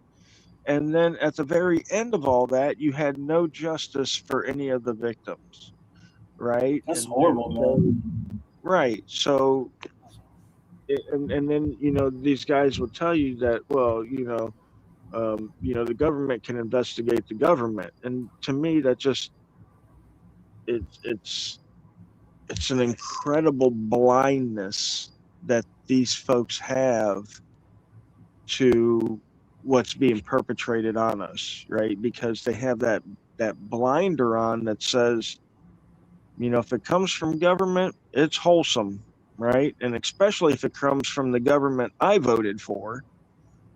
Sometimes you might convince me that the government's not on the up and up when it's guys in office that I didn't vote for, the quote unquote the other guy, the other party, those guys, they're scumbag. But when my guy's in office, no, you can't convince me that the government's acting up. You know what I mean? So yeah, nobody's auditing the auditor. You know what I mean? That's why I named my channel that. But there's a family member. They always say that. No, who's auditing the auditor? Who's auditing that guy who works for the government? Auditing, supposed to be watching, making sure they're doing the job. They're not doing the job. I used to work for a city in Albuquerque. I used to work for in the city, and man, I literally slept on the job and got paid for it because I'm sure. Yeah, there was so much government waste. I mean, I couldn't. They didn't tell. I didn't have nothing to do, and they didn't tell me to do anything, and I couldn't be like, hey, I can't make my supervisor make me do some work, or there was no work to do, so it was just, and nobody's watching that. You know what I mean? And then when I actually did complain at a board meeting, and my manager got mad at me, but he didn't get really mad at me, but he just never talked to me again. He just gave me dirty looks because right, because now you're messing because he was sleeping half the time too. Exactly. They spent thousands and probably almost $1 million on ticket vending machines for public transportation, and none of them worked, and they never fixed them. It's crazy. They're just rotting there at the stations. That's fucking, This is insane. Well, I mean, that's other people's money. Yep, that's taxpayer money. And and they told me, the workers there, my manager, and I knew people who worked they used to do an audit, an annual audit every year. And but when they did that audit, they would fire people or put them in different positions. And my manager told me it was a horror story when the auditors came. They would do that big audit because he was scared he's going to lose his job or get moved to another department. But they stopped doing those audits. The government stopped doing those audits, and that's when it just went to shit. There's just so much government waste. because they would. Yeah. Thanks to firm audits, it looks like firm gifted 10 memberships. Thanks, firm. Always a pleasure to have you in here, brother. Good to see you. Yeah, I mean, listen, this is what we have to deal with, and like I said, I'm super excited to get back out on the road. I've been gone for a while. There's obviously been a hole out there in YouTube for government audits, and I know that things have not gotten better as far as the government waste and spending, corruption. So yeah, I'll be happy to get back out there again. I'm not going to be going crazy per se. I'm definitely not going to be putting my freedom on the line to expose what we already know, but I will be definitely um, going in there and doing whatever needs to be done in order to correct the situation. Um, Yep. I know there's a lot of ordinances, policies, laws that have been passed these last few years while I've been away, and I'll be actively addressing those, especially the ones here in Florida. I will be visiting those locations. I will be filing lawsuits against those policies, ordinances, and regulations. So, well, I'll see how that goes. But as everybody knows, I do the best I can and as much as I can. And we've gotten pretty good results in the past, and I expect to keep that same attitude going forward. So There you go. Watch out for Major Lee. He's coming. Gonna be raising hell at City Hall. yeah, not raising hell, but I'll be raising records that'll definitely make them lose sleep at night. Yo, they're gonna lose some sleep. They're gonna be like, "Oh shit!" You gotta catch them with their pants down. Yeah, literally. Literally. Probably with their secretary. Messing with their secretary, and they're married. Yep. Oh yeah. Oh yeah. That's going on. Yeah. 80% of these offices. But all right, yeah. I want to thank everybody for coming out tonight, hanging out with me. I will be doing some more lives in the next month or two. Like I said, I'm actively raising funds to get back onto the street. Probation ends in 2 months, so I got to get the funds together by then. I think a few bucks from a couple of my subscribers will get me to the line there. It's only $5,500, so $5 from 1,000 people will get me there. So we'll see what can happen. But I'm definitely stoked to be bringing more content. I'm stoked to be back out on the road, hopefully meeting some more of my subscribers. I definitely want to be down there chilling with Mr. Ion Margate. He's been doing good work down there. Yep. Get back on the road. Yeah, I'll share that video for you. Thanks, firm. I'm so excited, brother. I am so excited to there's a certain freedom in and of itself out there on the road, holding these guys accountable. That's hard to describe. It just feels good to me to be in my car driving somewhere to help make sure that these people are educated and treating my fellow Americans with the respect that they deserve, that they've earned by the hard work, the hardships that we've all had to endure in all of our lives. We've all had hardships, be it losing loved ones to sickness or losing businesses or homes to whatever unforeseen circumstances. And maybe there's folks out there that haven't had to endure those hardships, but they still understand that, hardship is not far away when there's an out of control government there, you know. So you're one step away from hardship when the government's as out of control as ours is. So, but yeah, I want to thank everybody for coming out. Always a pleasure seeing everybody. I love the support. I love the fact that you guys spent some time with me. And again, don't forget to check out all my majorly awesome social media pages, platforms, including YouTube, because once I start doing audits again, they're only going up on majorly awesome. That's going to be where all my own stuff is. I won't be putting anything else on that channel. Everything else that I share, all my updates, all my court videos, my 360 videos, they'll all be on this channel. But all my all my audits, all my new audits will be on the Majorly Awesome YouTube channel. So make sure you're subbed. I need to get 1,000 subs up there, I think, before I can go live.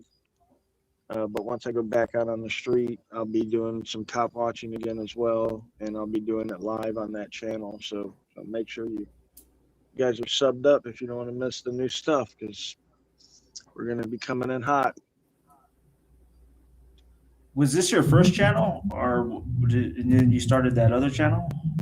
Yeah, this is my first channel that I started years ago. And Okay. once I was on probation, I couldn't go out there. I started, showcasing a lot more of other people's work and just doing breakdowns and, doing different kinds of videos on this channel, which really brought down this channel because, when people subscribe to you on YouTube, they subscribe to you for a certain purpose, right? Yeah. And for me, people subscribe to me because they like my audits, right? They like seeing me go out and hold these guys accountable. And so when I got on probation and I'm showcasing other people's work, my subscribers, they don't want to see that. They don't want to see other people's work. They don't come to my channel to see other people's work. They come to my channel to see me, right? And see my work. Yeah. So I decided that I would just start a new channel and then just keep it all my own stuff. That way, whenever you see something released on that channel, it's my stuff and my stuff only, and then you don't have to worry about it. So, are you going to do live streams on this one and the other one as well, the other channel? I'm doing what? Are you going to do live streams on both channels or just one? I'm gonna do like cop watching on that channel, but I'll do like live panels and I'll do stories and stuff like that. Like when if I do like any live streaming from court, that kind of stuff, I'll do it on this channel. But Okay. doing like other people's stories or covering other people's videos, that kind of stuff, I'll do on this channel.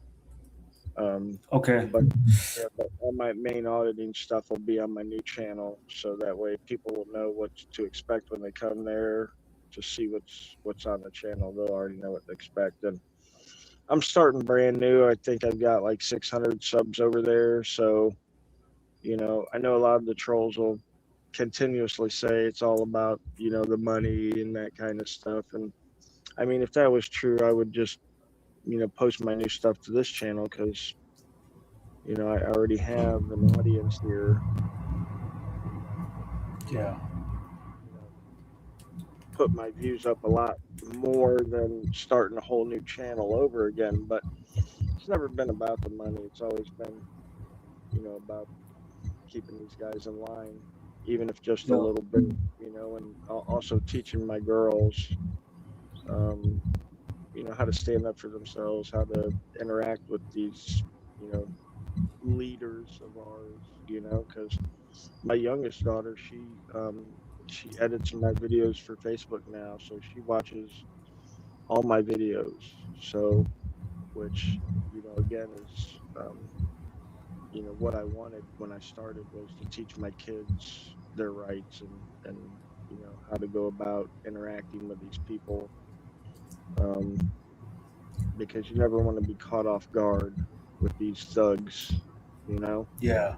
you never want to be at a loss for words, or a loss of knowledge, I guess I should say, because you should really limit what you say to a cop. Now, I say that while most people see me talk like a crazed nun or whatever in my videos, but I'm specifically trying to do stuff in my videos, right? Like I'm specifically asking certain things in my video to set up, if I need to take this to court. You know what I mean? Like there's certain things I need answered. There's certain things I need him to say and do in order for me to have a claim, or a better claim than um, if I just stayed silent, I guess you could say.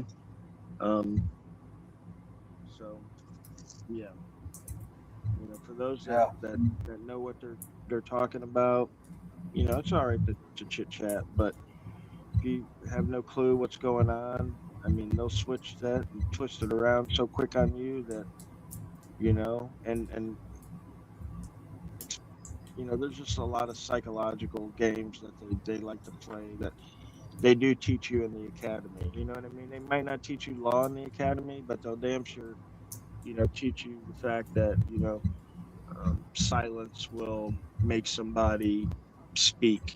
You know what I mean? Like people, Yeah. they hate silence, right? They try to fill it.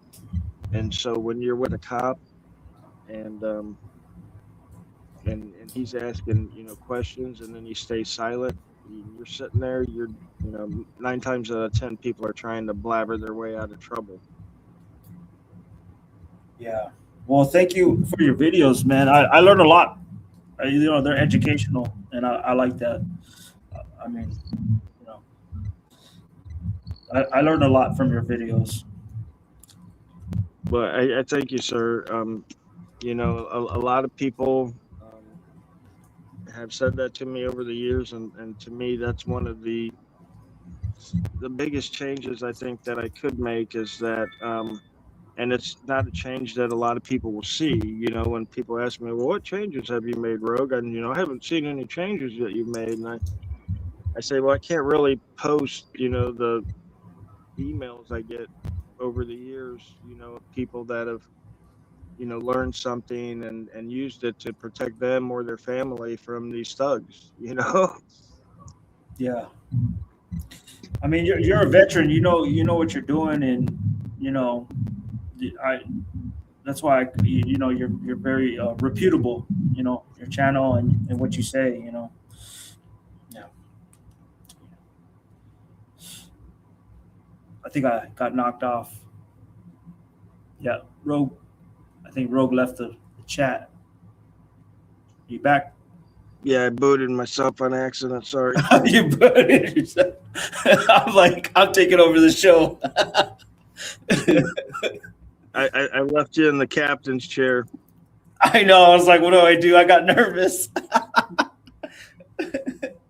Right on, right on. Good to see you, Killa. Yeah, so yeah, I don't know how I booted myself. Like I said, I'm on this damn phone. It's real small. I got the chat on here. I got all this different stuff. Oh, somebody's in the basement. I don't know. I guess I've already seen that. Okay, never mind.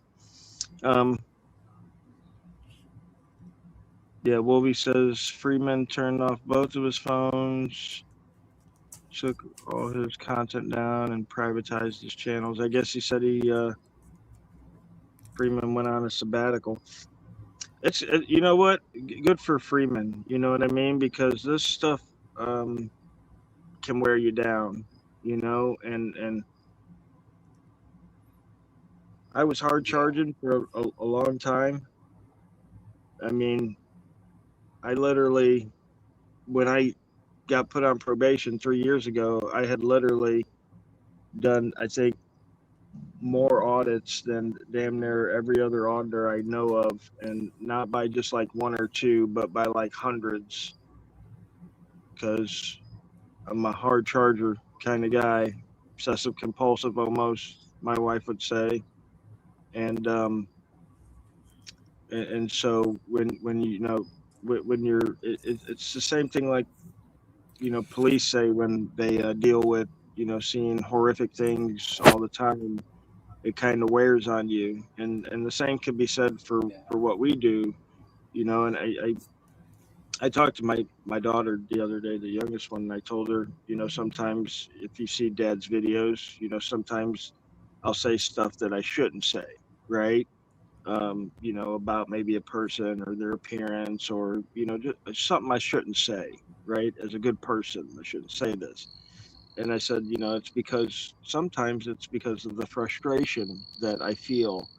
Um, because and unless you've been out with me auditing, most people wouldn't realize. But when I go out auditing, I get up 7 o'clock. My first building is 8 o'clock, and I go all day. I hit every building I can in that area. Sometimes I don't stop for lunch. I go to 5 o'clock.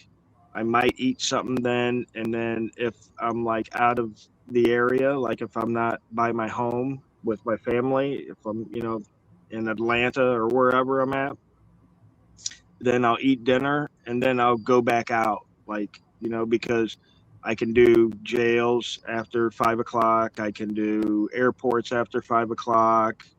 So I have a system down to where my time is maximized, right? So like even before I go to a place, a city, I have the locations mapped out on my map, so that way I'm not zigzagging across town, right? Like I hit all of them in a perfect line.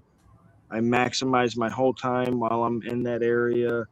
Um, and so I'll be at it sometimes 8 or 10 hours a day, and in that last video, somebody might say something to me that, hits me the wrong way. And, I might say something that I shouldn't, right? Because I've been listening to idiots for 8 hours tell me that I can't do something that I know I can do, and just giving me excuse after excuse, and blowing smoke up my ass this way and that way. And I probably had cops called on me once or twice that day already. And, I'm already stressed out because those guys were threatening me with arrest because they're idiots.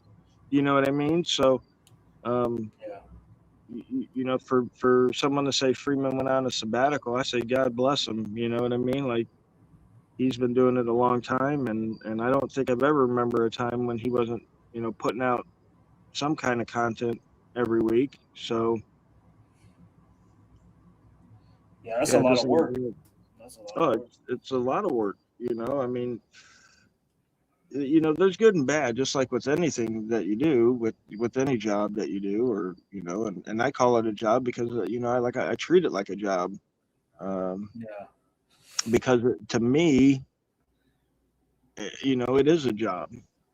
As far as I'm concerned, like if you want good results, you put in good work, right? You don't half-ass shit and expect to get good results. That's just the way it is. So if I want to be about government accountability, then I need to fucking be about government accountability. I don't need to be about half-assing it. Oh, maybe I'll go see City Hall today, or maybe I'll mosey on down to the government next week and see what they're doing. No, I want to see what they're doing all the time, right? I want to, Yep. and I feel the need to be places that others aren't, right? So Alabama was a big state for me when I was out there because there wasn't a lot of people in Alabama doing what I was doing. And even still today, there's not Yeah. a lot of people That's a doing it. scary. Yeah. And that's a scary place. I've been out there. I lived out there for a little while. Yeah. The good So old boys, man. most of the South, a lot of the auditors will avoid because, they don't live here, and the South is notorious for tyranny. obviously all Yeah. the way back in the Civil War days and shit. You know what I mean? Like there's some oppressive mofos down in these parts, and ignorance runs thick in the South. The South has some of the most uneducated people in the whole country. If you look at those statistics, places like Louisiana, Mississippi, these are some of the poorest states in the union. Right? They're poor. Their education system sucks, which in turn keeps them poor. And so you got a lot of ignorance in these places. So it's easy to see why somebody like myself or J-Town Press or Georgia Transparency or any of these folks are needed to help keep an eye on these places when there's not a lot of people doing it.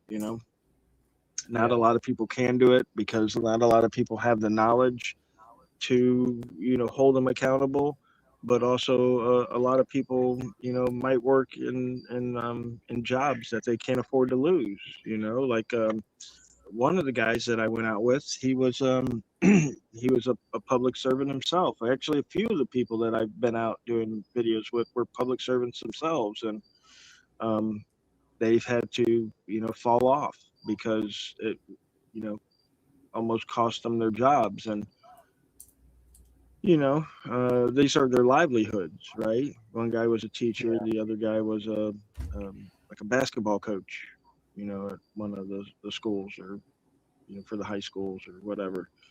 So they had to fall off, and other people have picked up the camera, and because they were doing it in their local area.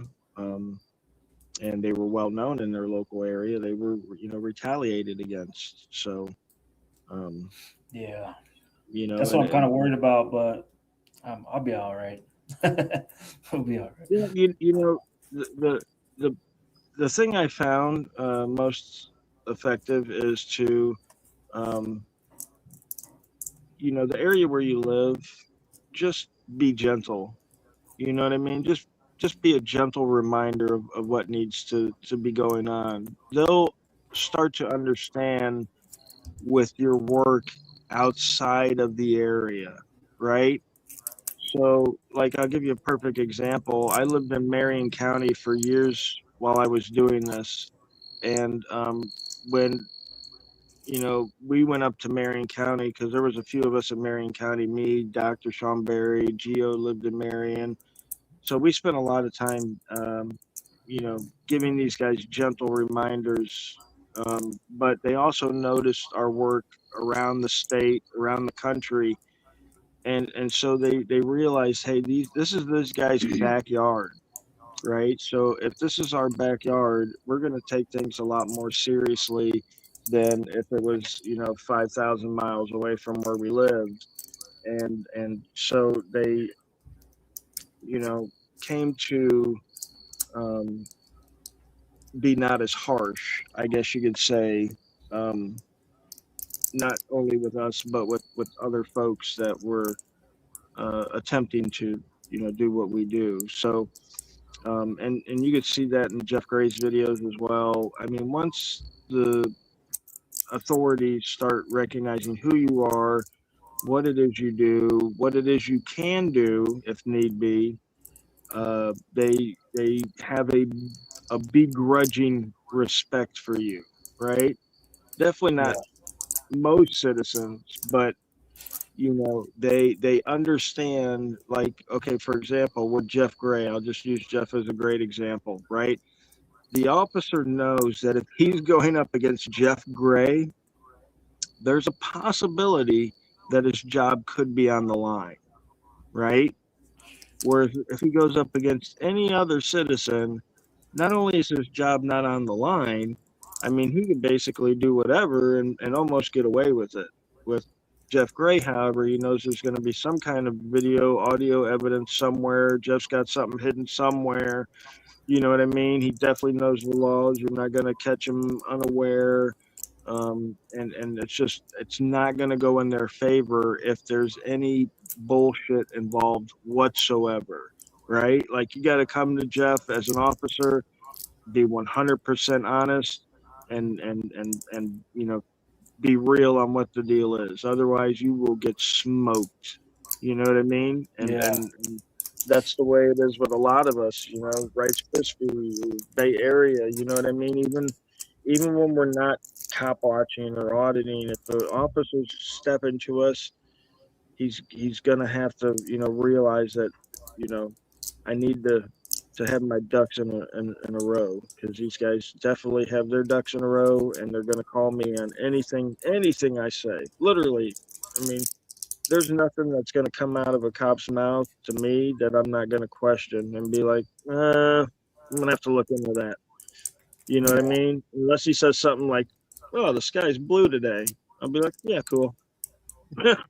you know, but but anything of importance, you know what I mean? Like if a cop walks over to me and is like, "You're loitering," I'm gonna be like, I'm gonna have to double check.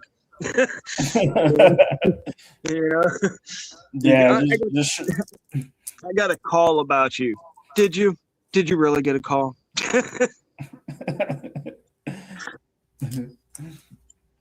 Yeah. Just show them what you can. I should just show them like, hey, I can pull your body camera footage. I could put it online. Then they'll really know like, hey, don't mess with this guy. And Wanda Mize, good to see you, Wanda. I heard that you had got put in jail. Is that true? Obviously, you're out now, so good to see you. I hope everything's resolved or is going to be resolved. Wanda Mize is also a member of the cop watching auditing community. That's cool. So good to see you, Wanda. Haven't seen you forever. Did 56 days in Hendricks County. I'm sure we'll get the scoop on your channel. Good to see you're out, and I hope everything goes good.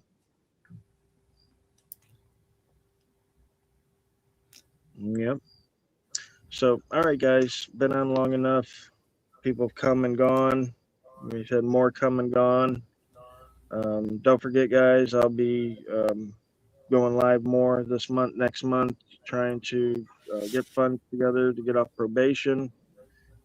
Doing my other social media platforms, Majorly Awesome, to boost up my presence online and get more of this content out to more people.